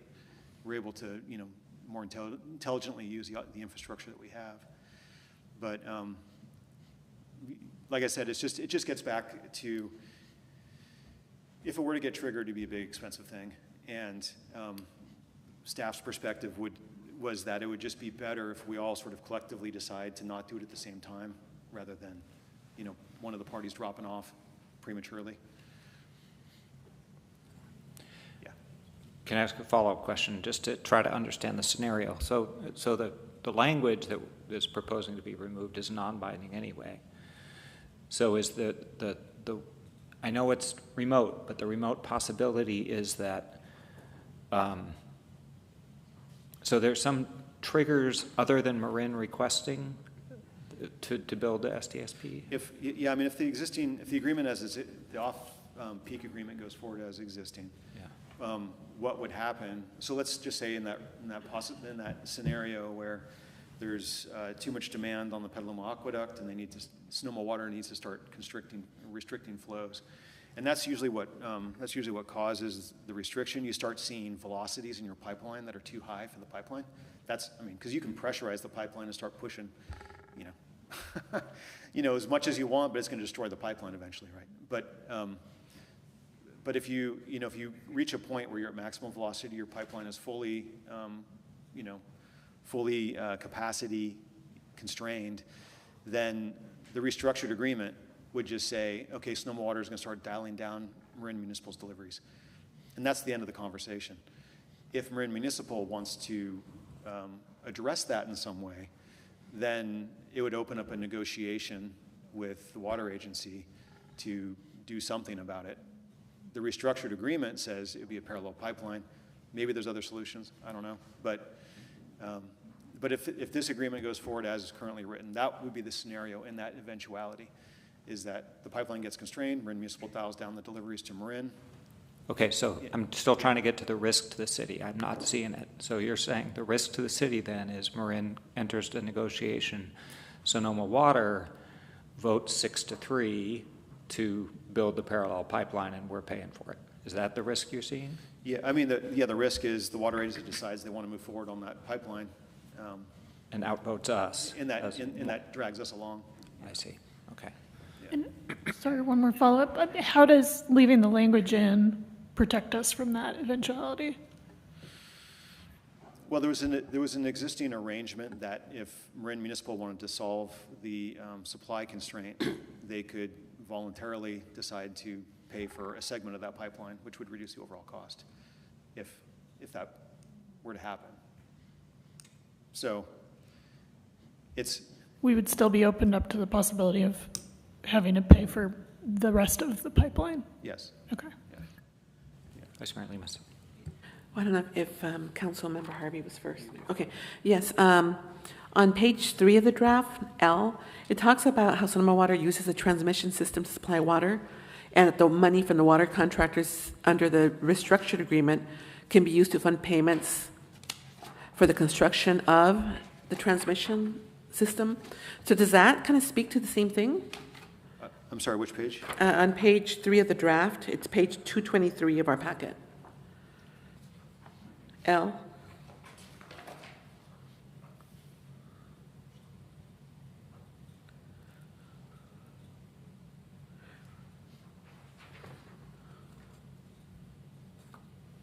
Which paragraph? It's L. It's that section, L. So it's like the last paragraph on a page, 223. It talks about. Yeah, I think it just generally says, it's a recital, right? Just a general recital about. It's general recital, so it's not talking about, because it talks about how they can use the money from water contractors to fund and construct transmission systems. So I don't know if that's what that means, if we're talking about that type of a pipeline or transmission system. Yeah, I mean, L is non-specific. It just is sort of a general recital background on the system. Okay. Councilmember Harvey. So thank you for this discussion. I'm trying to follow this along. These words that want to be left in, as I'm understanding what I'm hearing, that is the only spot that says if this is needed by Marin Water, that they will participate with payment. And by taking this out, then it becomes who knows who will pay, and it's a negotiation. Is that kind of what you're saying?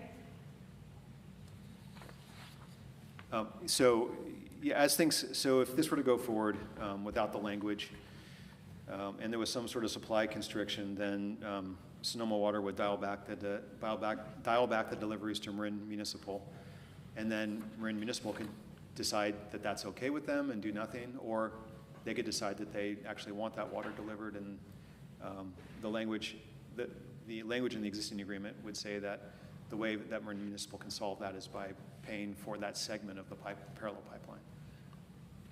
And those words are where? Are those words in the restructured agreement, or are those words that you're speaking of what was in this old Marin Sonoma Water agreement? Where are those words? They are in the restructured agreement, and there's also similar language in the current Marin Municipal agreement. So then would it ultimately then become some kind of legal battle that says one agreement says the words and one agreement doesn't, and our intent was whatever our intent is, and it becomes then this kind of battle because they don't have consistent words? Is that sort of what you're saying? I mean, I think it just is a negotiation, right, at that point. I don't know that it's a battle. It would be just a negotiation about how, if Marin wants to solve the supply constraint, how they would do that.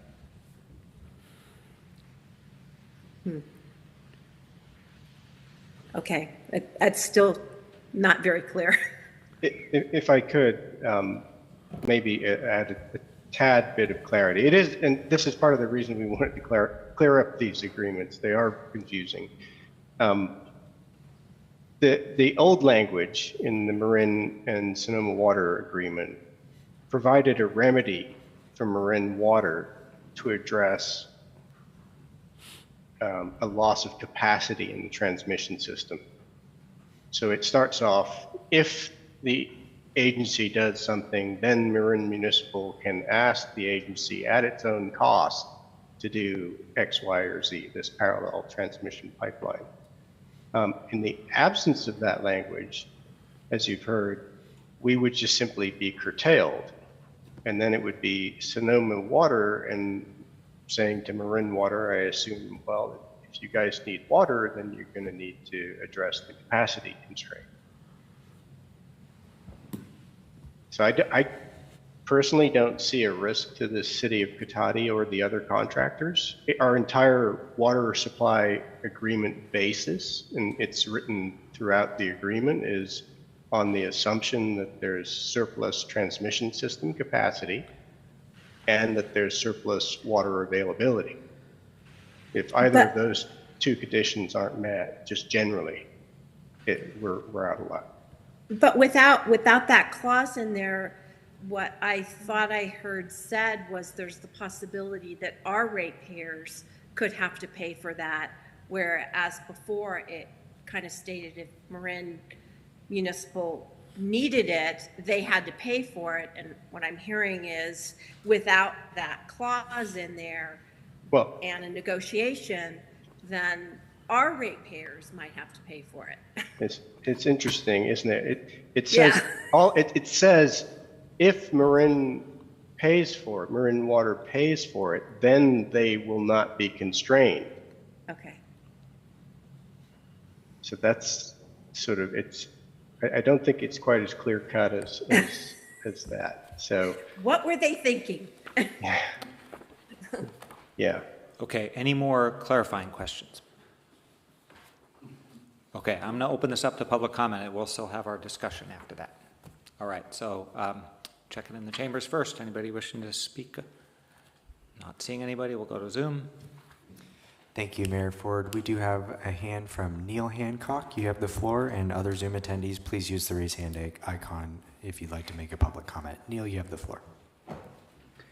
Yes, thank you very much, Neil Hancock. Thank you to Paul for giving a very good overview. And it is, I have watched the Marin Water Board presentation on this, and I guess I would be along the lines of doing the conditional approval, but also I have an observation about recital O in the condition that should be removed. And here's the reason. So first of all, my comment on the whole of the process is it is a good idea. It's a cool process. It's a cool thing to be able to take some of that water in the winter and make it available to Marin, but it's the mechanics of it. And there's no capacity analysis in this discussion of the other aqueducts. So that was the one point that I was raising, and has been discussed in this.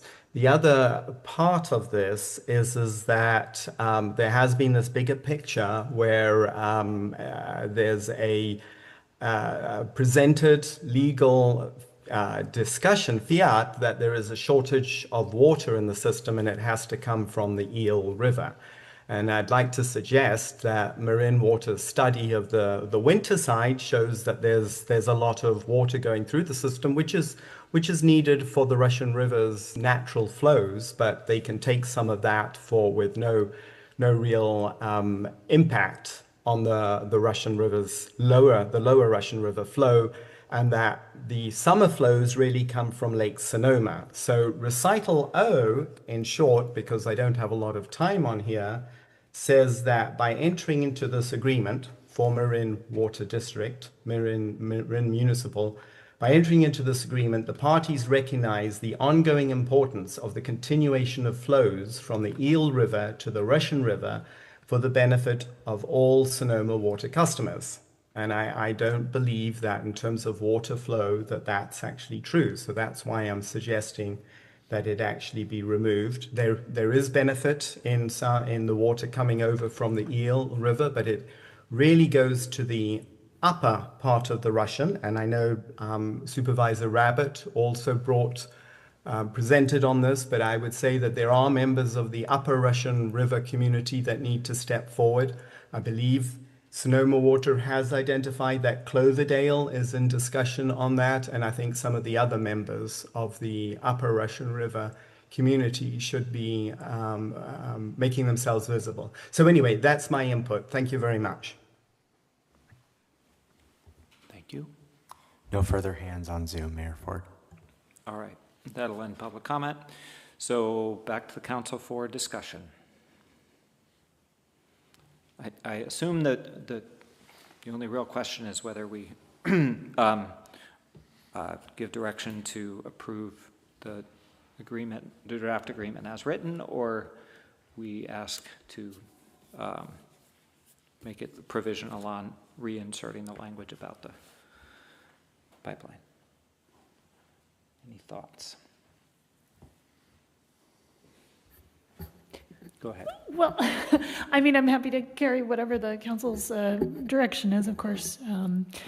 I know that our city manager comes from a water background, and so I'm inclined if he sees a real concern about the language and you're recommending that we try to put this condition in, it doesn't seem to me that that would harm Marin Municipal Water District. If in the event that, this doesn't come up, it's so unlikely it's not relevant and it never comes up, then there's no harm in leaving the language in. But I'm the whole issue is kind of murky to me, so I'm willing to go either way. Thanks. I think, it sounds like that would allow us more options if it's left in. And I think also, we're sitting here in a much different environment than we were when the original contract was last revised, and we could be sitting in a much different one in 2035 or 2040. So I would be inclined to leave it in just because it would allow us for more options, and also it would be in balance with the other wording. And I'd say I agree. I hate to sort of try to insert something this late in drafting an agreement like this, but I haven't heard any good reason why the language needs to come out. And I agree. I don't want anything that the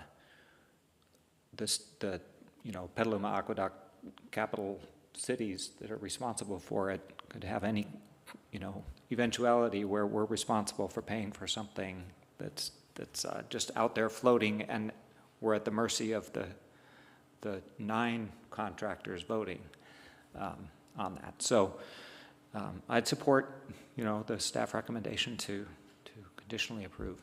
Councilmember Harvey. Yeah, I have a question because it was mentioned that this has been discussed multiple times at the TAC level. So I guess my question is was this specifically discussed at the TAC level? No.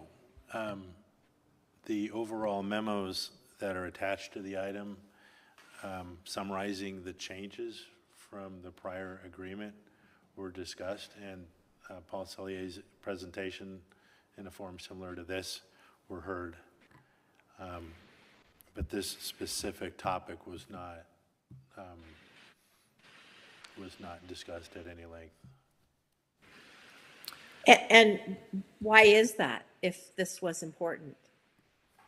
I'm just asking because it seems like if it was important, or did we just not realize it? I'm just trying to get at, if we've had multiple opportunities to get this back in, why are we at this point? To be honest, I think it's not a priority to the other contractors. It's limited to Cotati, Petaluma, and Rohnert Park, and our TAC members, myself including, were not astute enough to see it. And it wasn't until it was brought before City Council and the City Manager took a look at it that it was brought up as a red flag. Okay, all right. That's what I'm just trying to understand, because it's kind of different if we just noticed it, we didn't see it, versus there was a big long discussion about it and the discussion, didn't go anywhere. So thank you for that. Vice Mayor Lemus. I also agree to keep that option, and it's a conditional. I just feel that this amended agreement's going all the way until 2040, and there's a lot of uncertainty. I mean, there was already, like in the Central Valley, some water that was released. I mean, not that anything, would happen, but I just think keeping our options open by leaving the language in would be better. Councilmember Sparks. And I apologize that I'm not completely up to, don't know this off the top of my head, but the, just procedurally, since this has already been sort of vetted in its current form at the WAC meeting in August, is it allowable for us to make this reinsertion of the language and then approve it at the WAC at that point?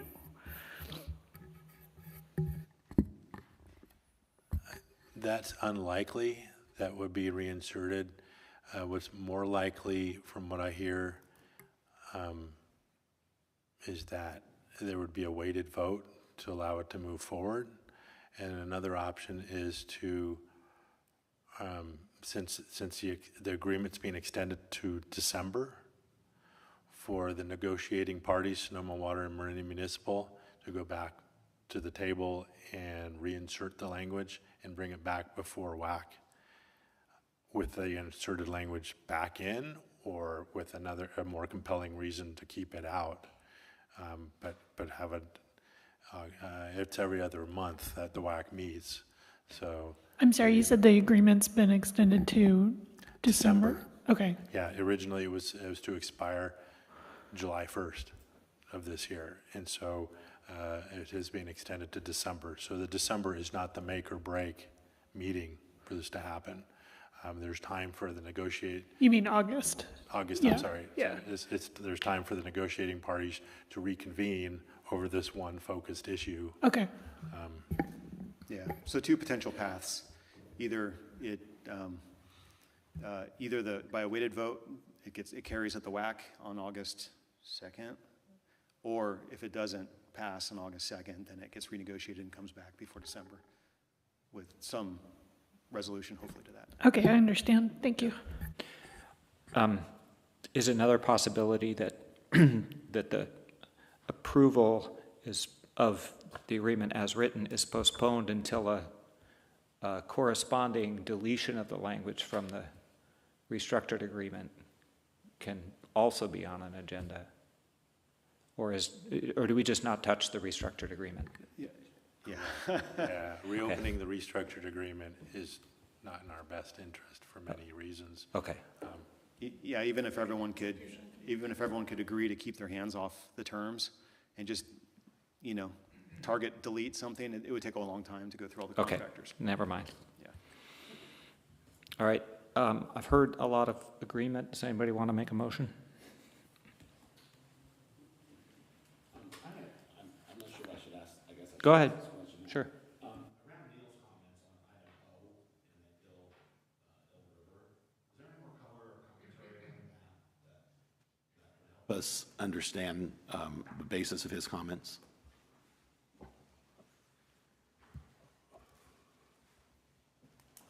Well, I can, I don't want to speak for Neil, but he frequently makes public comment regarding the Potter Valley project issues. He attends the WAC meetings, and so I think it's just an area that he It's kind of a real feels life strongly about. unfolding situation that is getting a lot of attention now, and I don't know that there's anything definitive to say about that, but I just didn't know if there's anything else around this particular item O of why it's in there, and if it has any long-term implications, or is it just more informational? Well, I think that the political reality of the continued diversion will require a lot of sort of North Bay unanimity in supporting the continued diversion, and so there's a lot of concern that if trying to build support that, look, we can't let the upper river just go dry and say it doesn't matter to us in the lower river because it's not our water. So that's how I'm reading this recital. Okay. Is it's look, if you're going to be a partner with us, then you're a partner with us on the Potter Valley project as well. Okay. That's, yeah. Now is anybody interested in making a motion?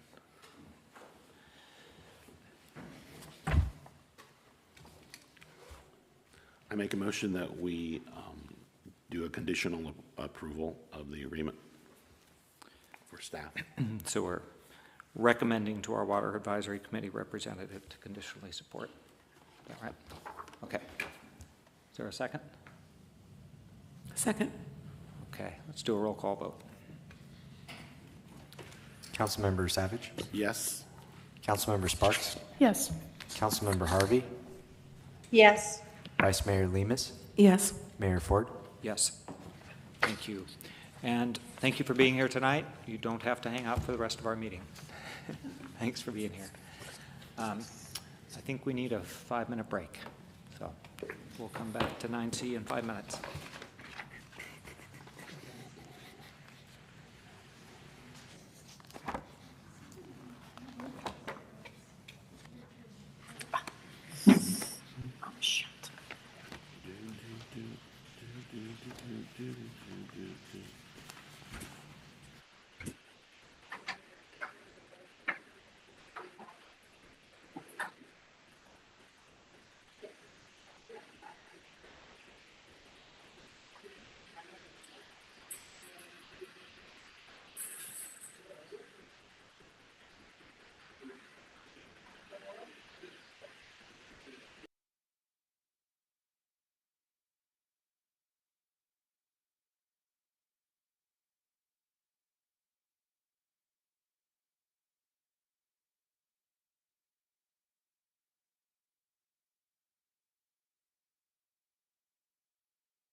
All right, we're back in session.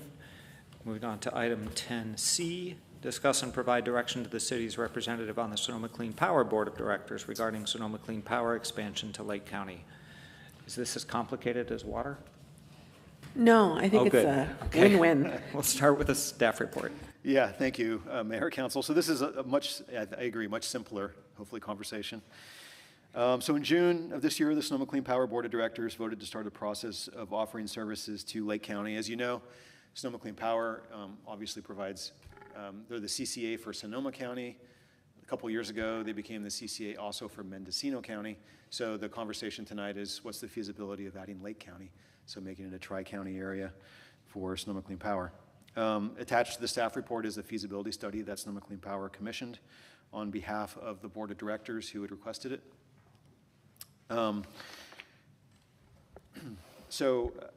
Main findings on the report, I'll just cut it short here, but the main findings of the feasibility report are that expanding service to all Lake County appears to be financially beneficial to both Lake County customers and existing Sonoma Clean Power customers in a majority of years. Just one thing to note that is pointed out in the feasibility study, but I'll point it out here, is that Lake County does have as a percent, a higher percent of uncollectible revenue. So the implication of that is that right now with Sonoma County's uncollectible revenue, they have to budget for, it's like 101 point something percent revenue to account for the shortfall from the portion of customers that don't pay their power bills and ultimately never pay the power bills. With Lake County factored in, it would go up to 102%. It's a relatively minor difference, but they'd have to collect 102% of revenue to cover the shortfall in uncollected revenue. And Sonoma Clean Power's current portfolio of long-term renewable contracts is sufficient to accommodate the expansion into Lake County. The startup costs for expansion into Lake County are estimated to be a little over $500,000. This is, of course, would be a loan from Sonoma Clean Power that would have to get paid back once Lake County came in to the system if they joined us. And that would be probably April to June of 2027 is when that would happen if the board elects to move forward with the consolidation with Lake County. An expansion to Lake County will increase Sonoma Clean Power's target for reserves by about $42.7 million. And it would have the effect of reducing Sonoma Clean Power's ability to provide savings until that higher balance is achieved. So there'll be a ramp-up period while they build reserves. There will be a transition period, both the initial loan and also the ramp-up for reserves. And they do point out in the report that the time estimate to accumulate the additional reserves while sustaining competitive rates is difficult to estimate, but likely by 2032, they'll have reached that steady state after 27. And then risks that should be considered before proceeding with an expansion include the impacts of a jurisdiction withdrawing from Sonoma Clean Power Service, higher customer opt-outs, 90% participation, I believe, was assumed in this report. And then the possible impacts to Sonoma Clean Power's credit rating. There was a short discussion in the report about Lake County generally being a lower income area than the existing service area. And so credit agencies may take some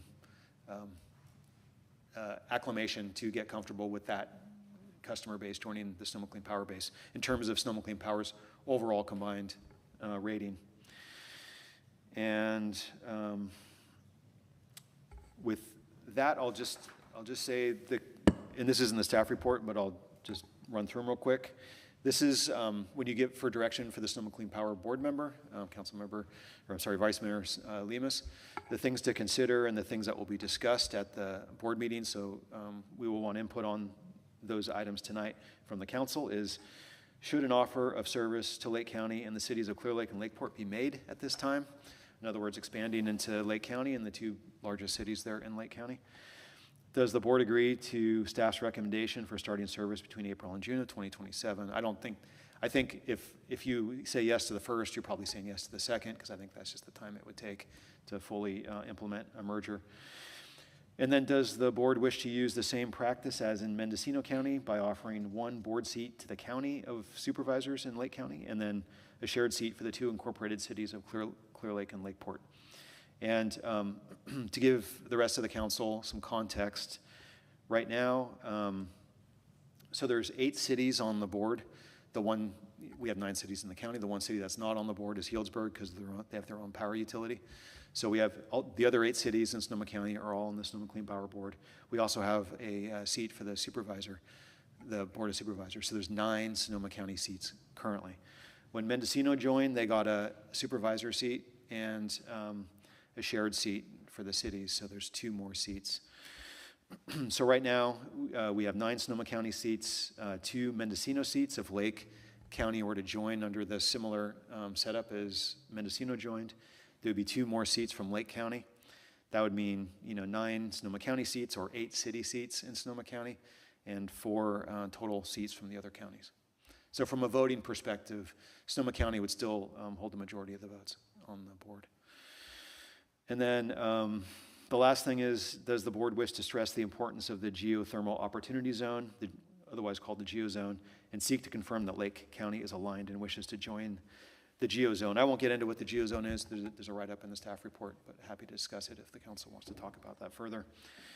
The next board meeting is scheduled, the Sonoma Clean Power Board meeting is scheduled for August 7th, where I believe this topic is going to come up for discussion and direction. If the Sonoma Clean Power Board approves Lake County and its 2 cities, then they will then decide whether to accept the offer. So Lake County and the 2 cities will then also have to accept, mutually to join. And if everything goes forward and everyone decides to join, then as we discussed, the kind of go live date would be in the middle of 2027. So I'll leave it there, but I'm happy to answer any questions if you have any.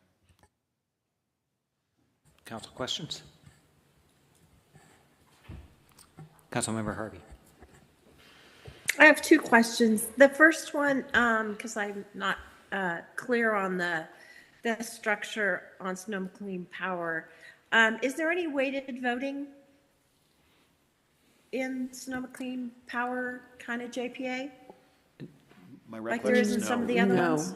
Not voting. No? Okay. But there's a very arcane veto method that the larger cities have the ability to use and have tried to use once, I believe. Okay. Okay. Yeah. Okay. I couldn't remember how, because some of them have these weird weighted things, and I couldn't remember that one. And then my second question has to do with, it sounds like Sonoma Clean Power would have to upfront the $578,000 to kind of as a startup, with the anticipation of getting that recouped as people came on. My question is, how much of that along this 2-year period do we have to absorb, and could they bail at what point? What's the risk of us losing all or some portion of that $578,000? Well, I will hazard an answer at this. I think okay. I think it would be, if all 3 parties bail, then I assume we could lose at some point along the way. I mean, at some point along the way, they have to make a positive decision that they're going to go. So I don't know that we're going to spend a lot of money, or Sonoma Clean Power would spend a lot of money to get to that go, no-go point in time. But in theory, if all 3 were to bail, we could lose whatever money we spent up to that go, no-go date. But I don't think it'd be all of it. It'd be some part of that. Okay, I didn't know if it was front-loaded, that there were front-loaded, where, we to start the process, it was $500,000, and then they could, say, oh, never mind. And then we'd have to eat that, right? Yeah, no, my understanding is that it's it would be spent over the period of merging. Okay. And not all up front. And certainly not prior to Lake County making a go decision. Yeah, I wouldn't think Not so. I mean, fully. I mean, there might be some some small amount of initial costs, Right, but. right. Yeah, but there- yeah. And presumably, sorry, go ahead, Councilmember Harvey. No, I just didn't know what, kind of that risk balance was. How much were we kind of putting on the line since we, as Sonoma Clean Power, have to pay that? Yeah, I mean, I would fully expect that Sonoma Clean Power would want a binding commitment before they go full on into marine. Go ahead. Okay. All right, thank you. So I just want to just add that Sonoma Clean Power has been really closely working with not only Lake County and Clear Lake, but even partners, champions there in the community. So they're just making sure that the cultures and the values will kind of make or break this agreement. So they're kind of making sure that we're aligned with all of the legislatures and the leaders there in Lake County, which is really good. And there was a time in the past, I believe it was around in the record, it said about 2020, there was another feasibility study, and at the time it didn't make sense. But this time they have been working with organizations and the cities and the counties and different champions that are in the area just to ensure that this is the right move for them and that it is beneficial. All right, any more questions? All right, I'll open this up for public comment. Let's start with Zoom. Thank you, Mayor Ford. Once again, Zoom attendees, please use that raise hand icon to make a public comment on this item. Seeing no hands, Mayor Ford, that will end the Zoom portion of public comment. Okay, anybody in the chamber is wishing to make comment? All right, that will end public comment. Back to the council for discussion. And we have 4 questions in the staff report, right? So there's, should Sonoma Clean Power offer service? Are we good on the start date? Are we good on the board, 2 seats? And do we want to build in GeoZone participation somehow? Thoughts, Councilmember Sparks? I'm supportive of the first 3. I really don't feel I understand the GeoZone question well enough to, I'm curious what our, what Can I share a little bit about the GeoZone? Yeah. So the GeoZone is in Lake County. It's over the Calpine area. So we at Sonoma Clean Power have been working with Chevron New Energies and Ever, some different partners, to develop a GeoZone which we can create power and then put it on the grid, for everyone to use. So because of the location, it would be beneficial for even their kind of local community residents to work there at the GeoZone and have buy-in with the GeoZone. So that's just kind of, do we want to stress the importance of GeoZone and kind of get buy-in from them also to make sure that they're aligned with the GeoZone there in their area? And that's what that question is. Are you kind of support, so it sounds like you're supportive I do of support one? that, Yeah. yes, Okay. I do support that as well. Mm-hmm. As our prior board representative, I'm also very supportive of that. It's the GeoZone is a potential really big deal. 600 megawatts would be huge, and we really need the political buy-in of Lake County to make that a go on that kind of scale. So this is a good potential leverage point to get buy-in on that. Any more discussion? Councilmember Harvey. Yeah, I mean, I'm looking at the risks. The one, there's a couple things that give me a little bit of pause.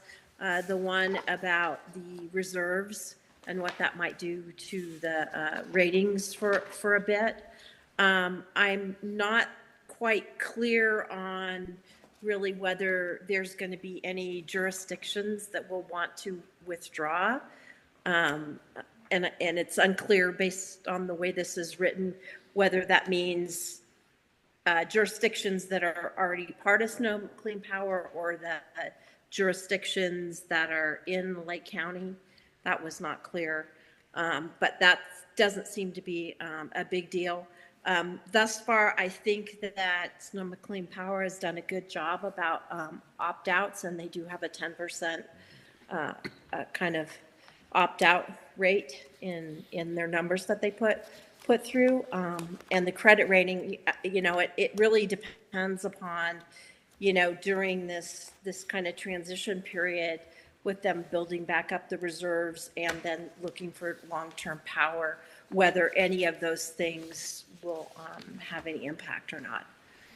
So those were really my only concerns about this. As far as the 4 questions, I'm okay with all 4 of them.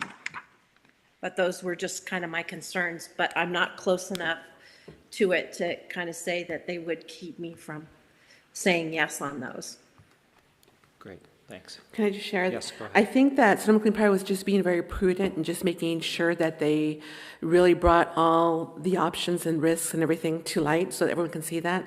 But I think that because they've already looked at it one time before in, 5 years ago, and they looked at it again and compared it to PG&E rates, because there's still some kind of rates that Sonoma Clean Power customers have to pay to PG&E. So they made sure that the risks right now were listed in here, but the positive is, it was more positive than negative.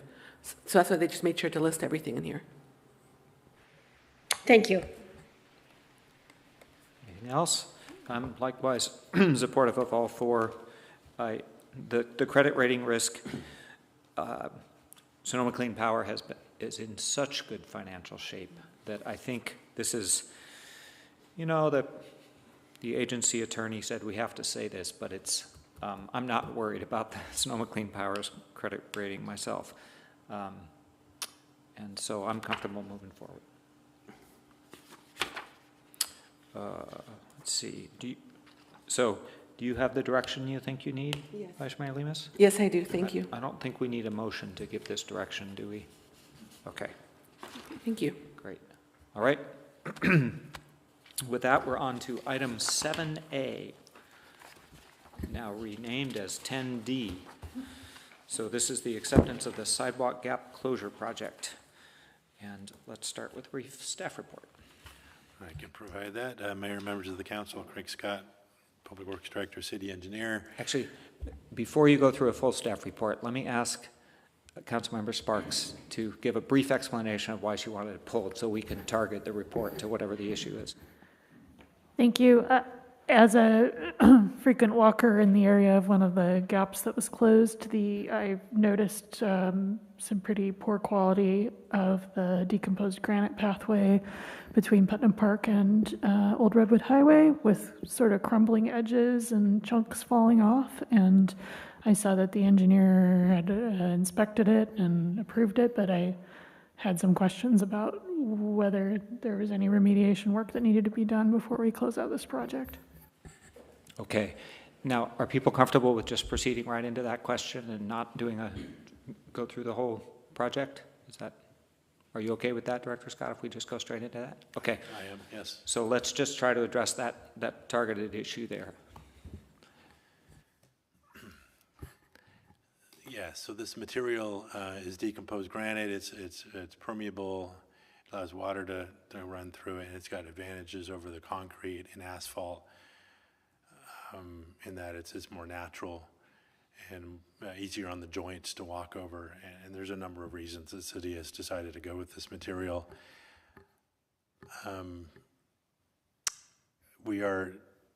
It's fairly new in that Public Works has not trained itself on making repairs. There's quite a bit already through town. It's a material that does require maintenance over time, as we can see with the pathway across the street along the East School Street. For this project, the initial inspection resulted in us observing a lot of the break off on the sides. And so we had the contractor come back at their expense and put the border on it and do repairs. And a second walkthrough, it was acceptable. And so that's why we're recommending it for approval tonight. There is a 1-year warranty on that work. So we do have that mechanism to have the contractor come back and make further repairs. The other suggestion is that a course of action is Public Works can make those repairs on that section and other similar pathways around town. And we just need to get familiar with that material and how we would apply it, and what kind of what kind of preparation, surface preparation we would do ahead of time, and preparing the material. I understand it's a decomposed granite with a binder, and that has to be mixed on site and then applied and then compacted. So it's not really high tech, something well within our ability to do. It's a material that's very popular with the community, and I just wanted to add too that with the contractors we've had several different companies apply this material over many different contracts, and we've had a variety of success, or in the effectiveness of that application. For example, going over West School Street, that's holding up very well. And it's a challenging, it's sloped, and it's got a lot of slope to it, and it's holding up well, even though that situation is pretty challenging. And then we have other areas that are pitted. So it's just applying that material is critical, that it gets mixed and applied and rolled correctly and under the correct temperatures. I hope that answers your question. I appreciate that perspective, and I understand it's not holding up as well in certain areas, and hopefully we can get those patched. But the parts that are brand new shouldn't be crumbling to pieces at the touch of a finger, which is what's happening around the edges of that. So I think there's something wrong with I'm not an expert on this, but it shouldn't be falling apart the moment the inspection's over with. So I'm going to vote not to approve the work. So, and this falling apart is happening even after the borders were installed? Yeah, I went and checked it this afternoon. Other thoughts? What would be the consequences of not accepting it at this point? You would go back to the contractor and re-inspect that, or? Yes, we would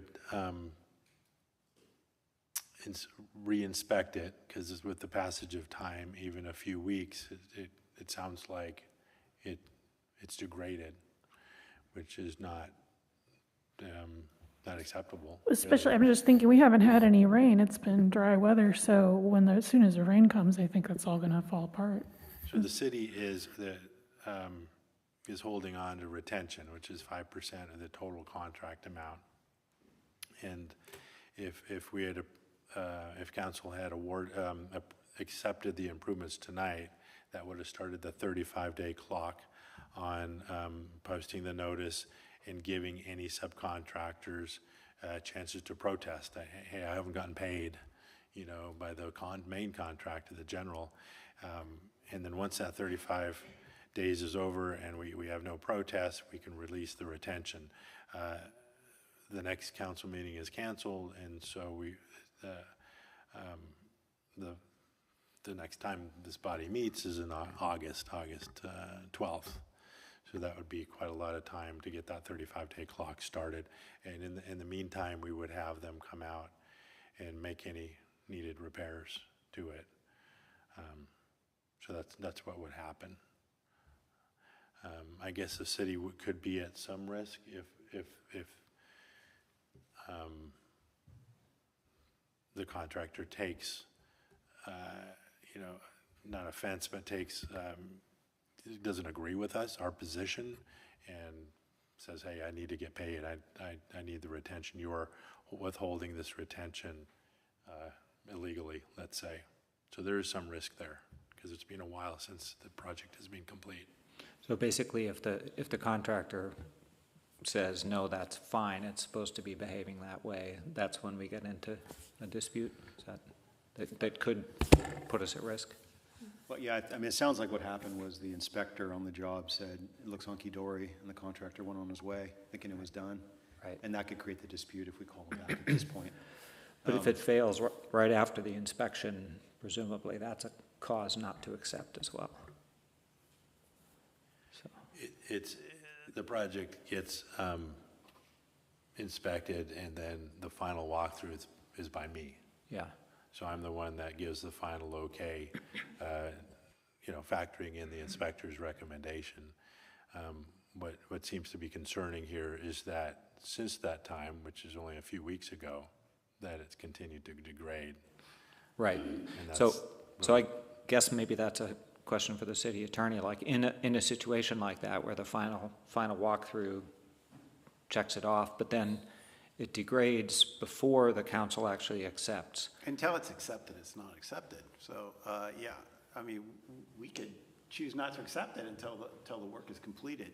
There might be a dispute, though, as Damien said, because the inspector signed off on it first, and how did it end up degrading? There might be some dispute about the conditions out there. Yeah, okay. That's typically what might happen, because as you get to the end of the job, there's a punch list, like the final items that for the contractor to take care of, and presumably the contractor took care of all that in the job walk, said it looked good, and then it's like, oh, not good, come back. So it could lead to a dispute. How successful that dispute would be, I don't know, but that's, so one option is you don't accept it tonight, and then we work with the contractor to get them back. Another avenue is we accept it and we do it under warranty. There is a 1-year warranty as well. I think the proof will be in the pudding over the winter when you get some heavier rainfall on it and see how it performs, which will still be within the 1-year maintenance period. I mean, I don't want to cause a huge overreaction if it's just a problem with the material and it's always like this. If it's always crumbly around the edges and pieces falling off and that's just normal, then I guess we should accept it. But maybe it seems to me like that's not how it's supposed to be right when it's finished, but I don't know. So I'm going to interrupt our discussion to open public comment, and then we'll come back and finish.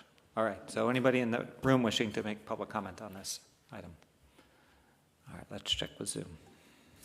Thank you, Mayor Ford. Zoom attendees, use the raise hand icon to make a public comment on this item. We have a hand from Neil Hancock. Neil, you have the floor. Thank you. It's actually Jenny Blaker here.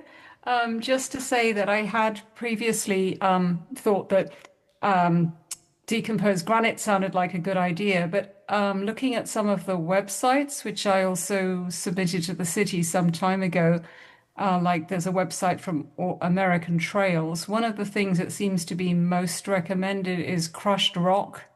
And I don't know if the city has tried crushed rock anywhere, but it seems to be recommended as good for, all users and resilient and so on. So just another thought that it doesn't have to be either asphalt or decomposed granite. There are other surfaces, and crushed rock is one that seems to be highly recommended and used by a lot of organizations. Thank you. Thank you. There are no further hands on Zoom, Mayor Ford. All right, thank you. Yes, and presumably when we come back with the other trail options, we'll have options besides asphalt and decomposed granite, or maybe not, but for this one, we're not proposing to rip it out and start over. So, so how do people feel about where to go with this? I mean, it's a very highly visible walkway through there, and all the money that's being spent on Putnam Park, you really want that area to shine and to look good. So it's very concerning that it's not up to the standard that we expected it to be. I mean, we do have the warranty that we can exercise to make sure that it gets there.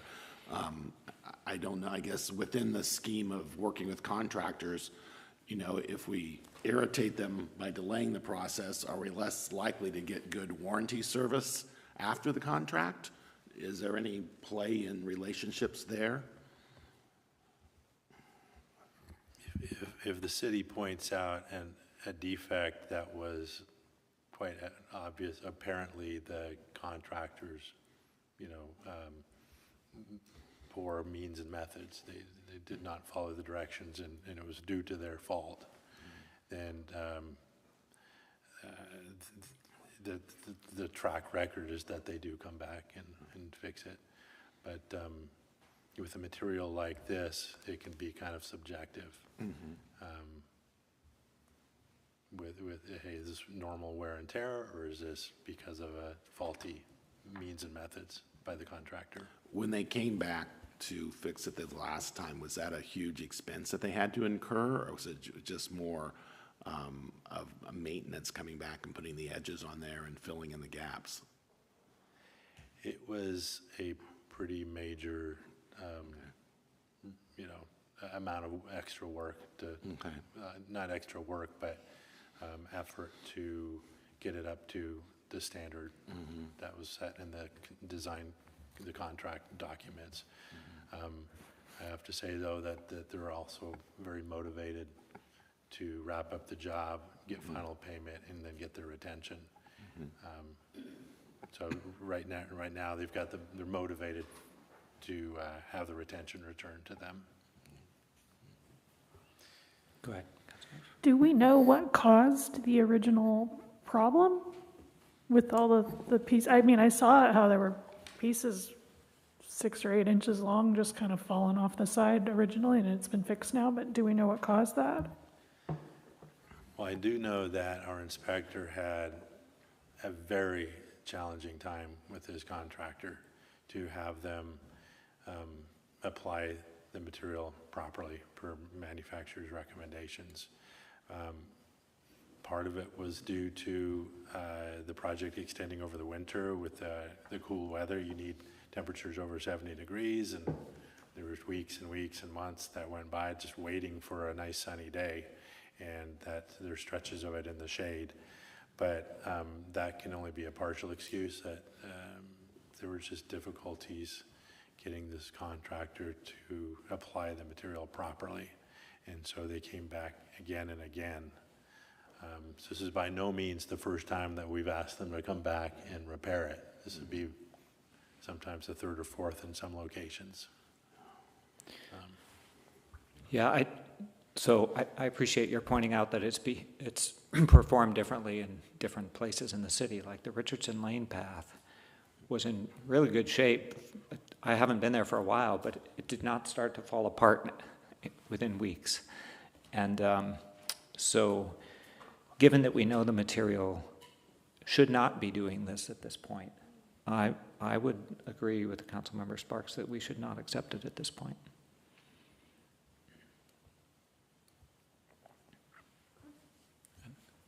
Councilmember Harvey. I'm feeling like if they've had them out there 3 or 4 times already, and their only motivation is to get their money and get their retention, that basically there is not going to be any warranty. And it would be a situation, and again, Mr. Bacher can help us here, that, yeah, come get me for my warranty. I mean, if we've had that much difficulty, that's very concerning to me. Because as you pointed out, we have this, kind of granite in some very interesting different places and haven't had this kind of problem. So something's doesn't sound right to me. As I recall, so the maintenance, it's a bond, right? 10% maintenance bond we get? Yeah. So, I mean, in theory, right, after you accept the project, you have a year to, where they're on the hook. And if they decide just to skate and not address any warranty issues, then in theory, you could call the bond, the maintenance bond, for that year. I mean, it's a pain to do that. You don't really want to do that, but it's a backstop. But that doesn't mean that they're going to come out and fix it, even if we do that. No, but You're it means having to they would jump through a bunch of hoops, right? Right. We'd have to access the bond and hire somebody else to do it. Yeah. Yeah, I mean, the bigger impact would be if we ever did actually call the bond, it would really mess up their ability to get bonds. That's the bigger leverage, really, than the cost of the bond itself. But it's a lot easier just to not give them their 5% until it's right. Okay. Well, you certainly have more leverage if they want their retention. If y'all don't think the work was done to the requirement, then this would be, you just don't accept it until it gets resolved. That's where I think we're leaning. I mean, would this give us time to go out there and take a look at it again and, you know, work with them and try to resolve it. And, I mean, certainly the contractor might be able to convince Craig and Damien that the work was done to the standards of the contract, but Are there it doesn't pictures? seem like. It's not going to happen. I mean, they're going to have to do something, some sort of remedial work, yeah. Something to keep in mind, we would cut the construction manager company loose. We're not paying them any more money. So it would be city staff and working directly with the contractor on these follow-up items. Okay, so I'm not hearing anybody who wants to make a motion to accept. All right, so we're moving on to the next item, which is formerly item 7.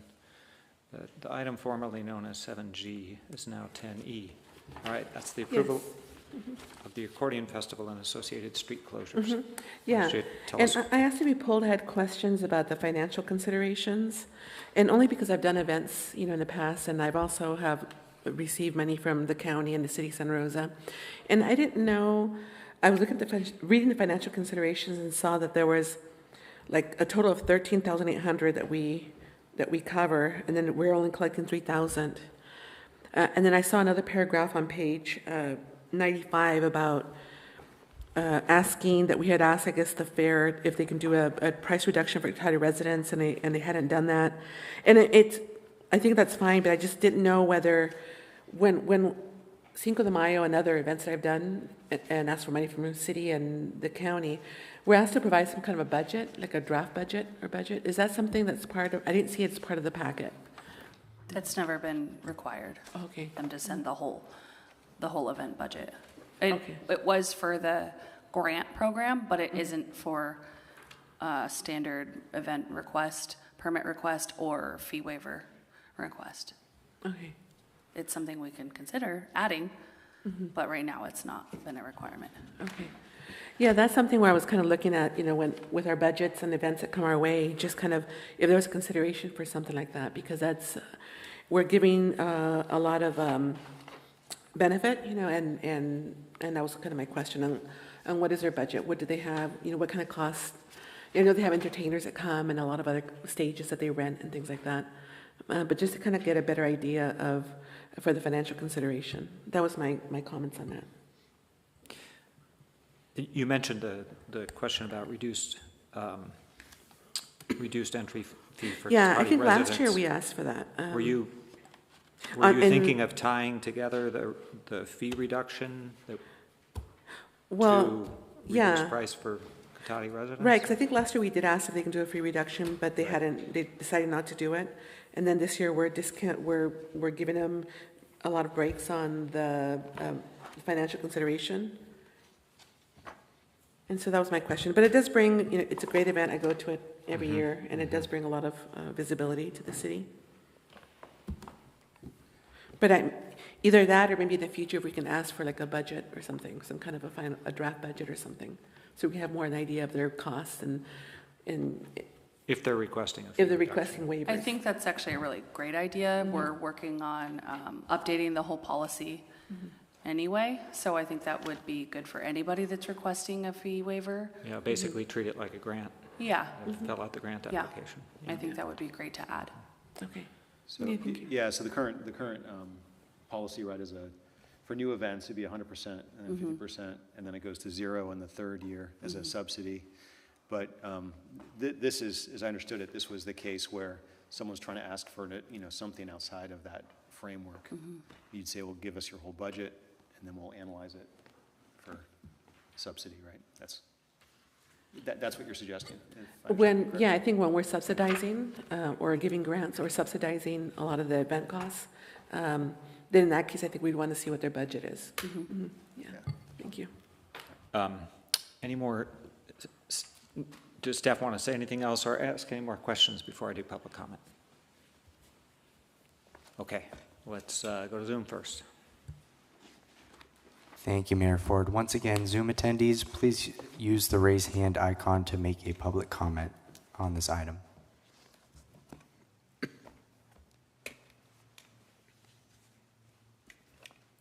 Seeing no hands, that will end the Zoom portion of public comment. Okay, anybody in the chambers wishing to make public comment? Not seeing anybody, that'll close public comment, and back to the council for discussion.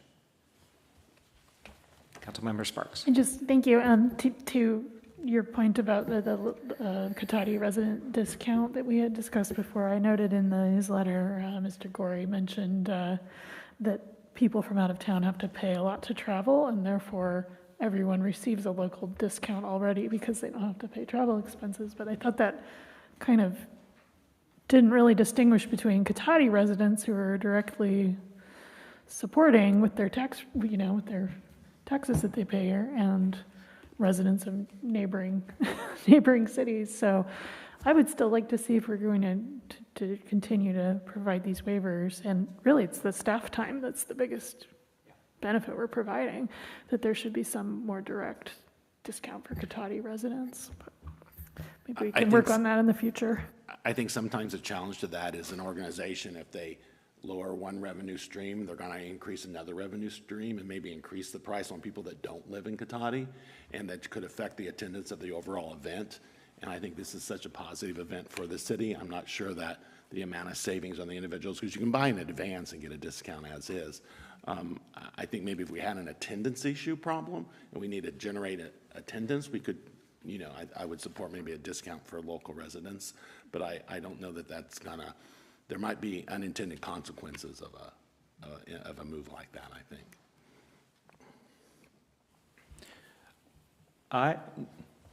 I mean, on that specific issue, I tend to come down that Cotati residents are subsidizing this to the tune of $1.50 each, and if 20% of them go, that's a $5 discount per resident, and that would not be a significant hit to their revenue stream. And so I don't propose to try to do that for this year, but I would like the message to go out that at least some people on city council aren't going to be granting these waivers if they don't take that seriously in the future.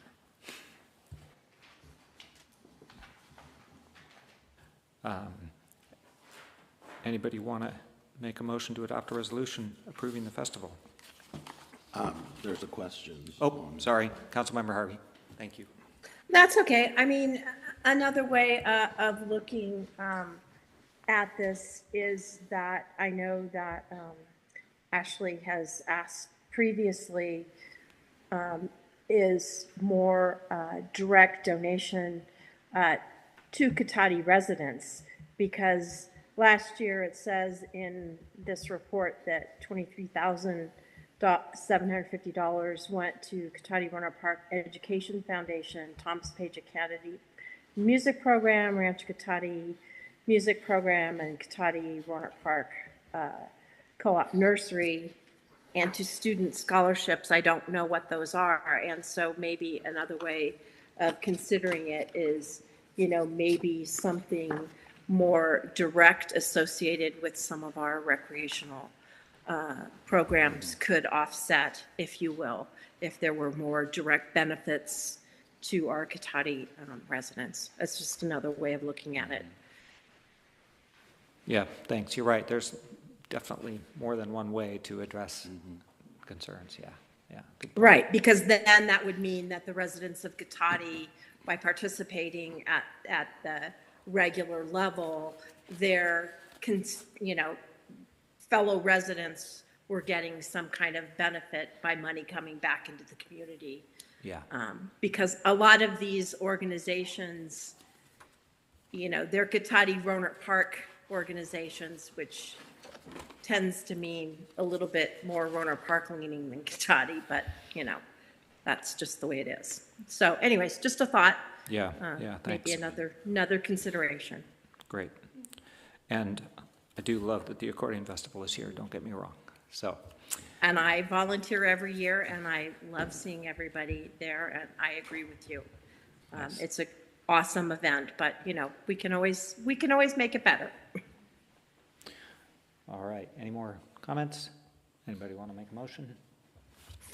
I move that we adopt a resolution approving the 2025 Accordion Festival including the sale of alcohol beverages on public property, amplified music, and the temporary closure of certain public streets at the funding level suggested in the staff report. Second? All right, let's do a roll call vote. Councilmember Savage, Yes. Councilmember Sparks, Yes. Councilmember Harvey, Yes. Vice Mayor Lemus, Yes. Mayor Ford. Yes. Thank you. All right, that'll take us to agenda item 11, the city manager's report. Thank you, Mayor, members of the council. So just so you know, we have a street rehabilitation project design that's about complete. We're bidding it this week.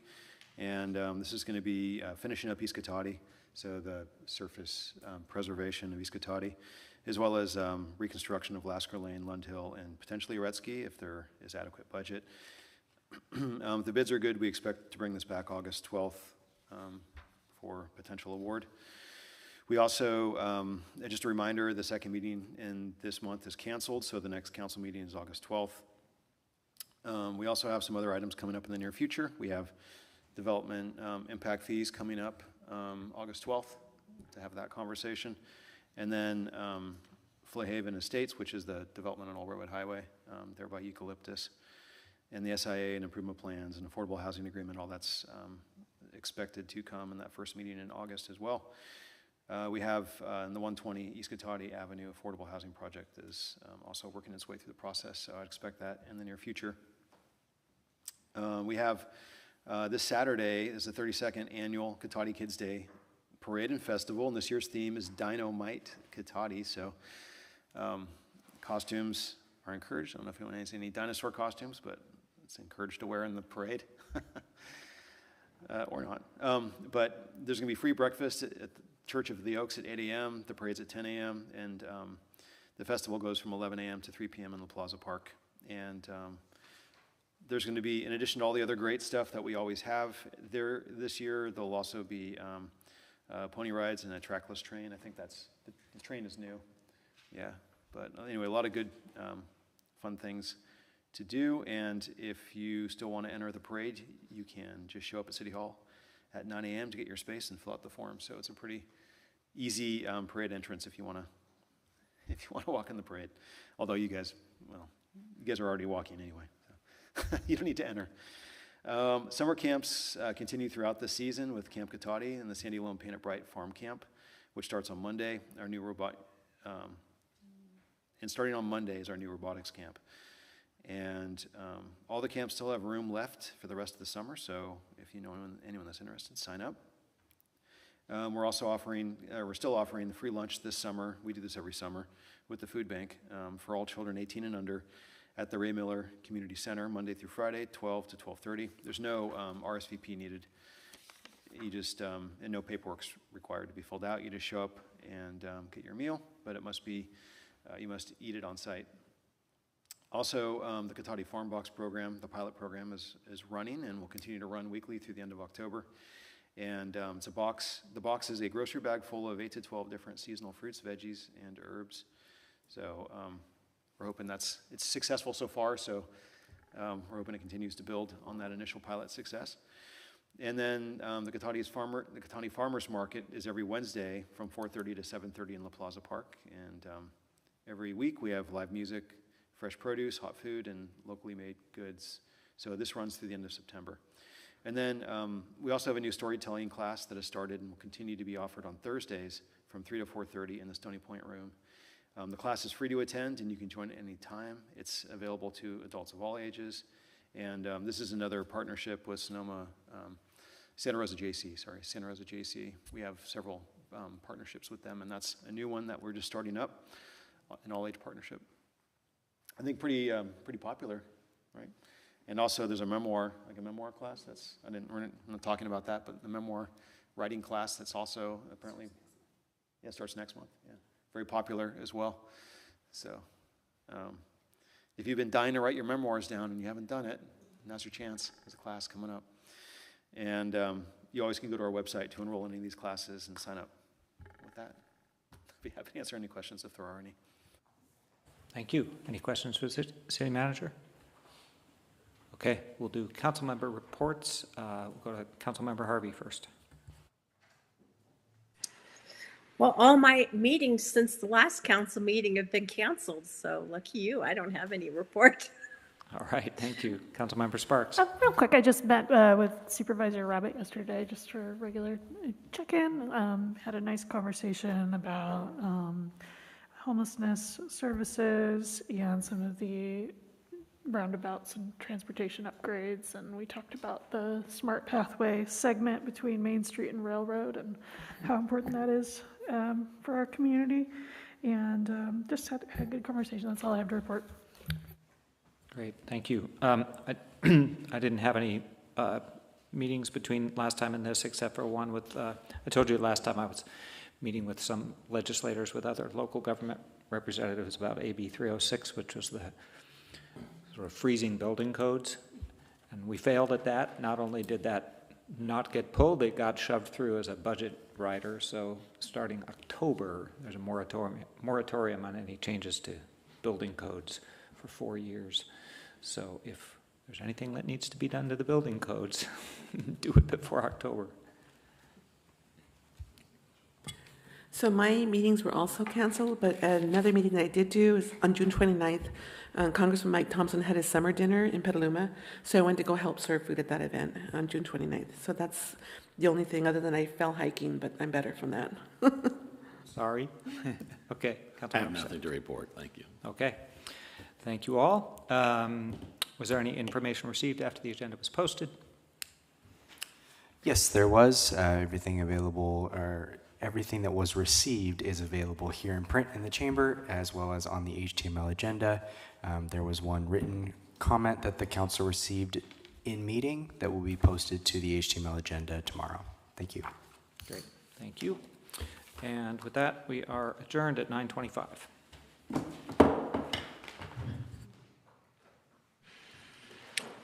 Good night, everyone. Bye. Good night, Susan. Bye.